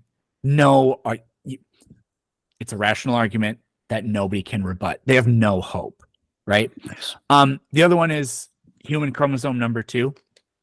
So humans have 46 chromosomes, 23 pairs. Mm-hmm. The other great apes have 48. They have 24 pairs. So it was proposed that there must have been a fusion of chromosomes. And, without giving away all the details, we found it. And you can find on our chromosome number 2, you find exactly the same genes as you find on two separate chromosomes in chimpanzees. You're done. Like, I didn't know that. That's cool. There is no. Oh yeah, it's really interesting. Wow. There's nothing you're going to be able to argue against that. You have no hope of producing anything. And then for the flat Earth thing, the fact that the night sky rotates in 2 different directions. So yeah, my globe is up there, but this is just Earth does this, which means it has 2 poles of rotation. I don't think a pole of rotation is a term, but whatever. Yeah. Which means on a spinning globe, there will be exactly 2 points where around you, everything appears to be rotating around a central point, and they will do so in opposite directions. On a flat Earth, where whatever the hell the universe is rotating around a flat stationary Earth, it is physically impossible to have 2 central points of rotation in 2 opposite directions. It's physically impossible. I've brought it up several times. There's never any argument. The best anybody ever comes up with is that idiot I was talking about earlier, Witsit. His response was, perspective is just a thing that happens. That was the best they could do. So there you go. Yeah. Those are great. Another one is the fact that people in different hemispheres see different stars. There's absolutely nothing you will ever come up with for why somebody just a few hundred miles south of the equator can't see the North Star. You have no hope of ever coming up with anything for that. The fact that people in the southern hemisphere see the same thing if they look south, right? For a globe Earth or a flat Earth, north is no problem because everybody looks to the north and then looks up. So we all see Polaris, right? But on a flat Earth, south is just the opposite of north, which is a singular point. So south is a series of rays that point away from north. No 2 people, no matter where they are. I mean, you could argue, like, if you're right next to somebody and you look south, you're seeing the same thing.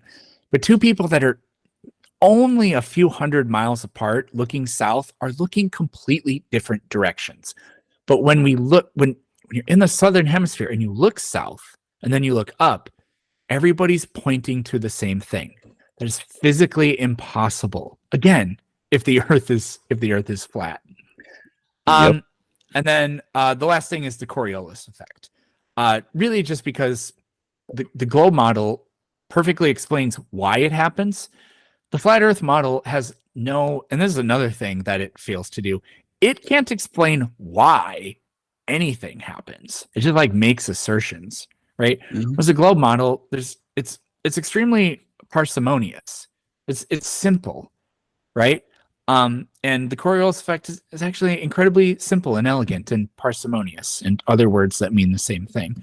And so we don't have to jump through these crazy, we don't have to do these insanely stupid mental gymnastics to try and explain why do we observe some particular phenomenon. So again, it goes back to if the Earth were a globe, this is exactly what you would see. And the only thing they can ever respond is with like, yeah, but there's no evidence or whatever. So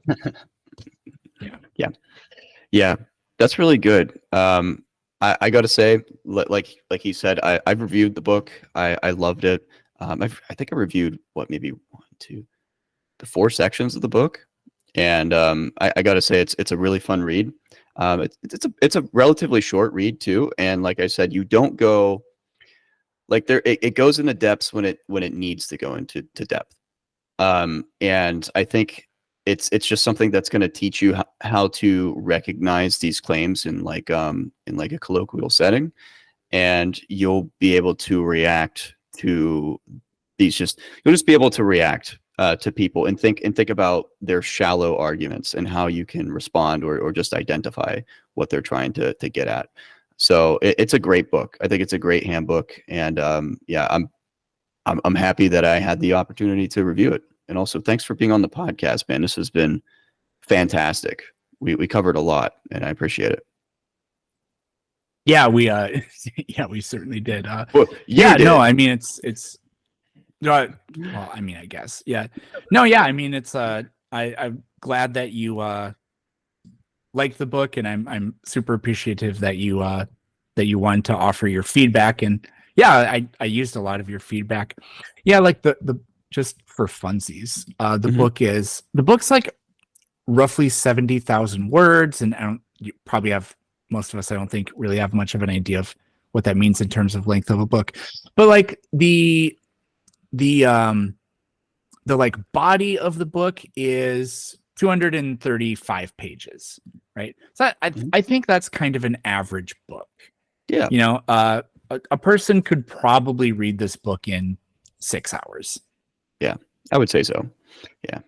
By the time this goes up, then we'll just publish that in the description with like a link to where you'll be able to get it too, I suppose. Absolutely. So yeah, and even on my website, you'll be able to find the book based on the podcast episode page. So it should be good. It should be in the show notes. Anywhere that this podcast is, you'll be able to find a link to the book. So cool. Well, hey man, thanks again for being on the show, and it's always great to chat with you. Oh yeah, my pleasure.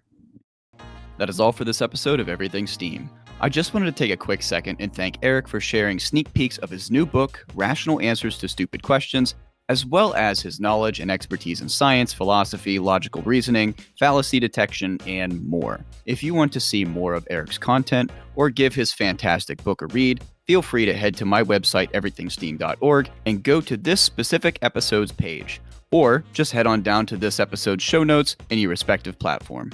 In addition, you can always search Planet Peterson on TikTok, Instagram, and YouTube. After the episode, please give our podcast a rating and review on whatever platform you get your podcasts on. We're always looking for feedback, and the rating would greatly help us out in the fight against those algorithms. Lastly, be sure to check us out on all the socials for podcast news, upcoming episodes, and fun STEAM content. Just search Everything STEAM on Instagram, TikTok, and Facebook to join in on the fun.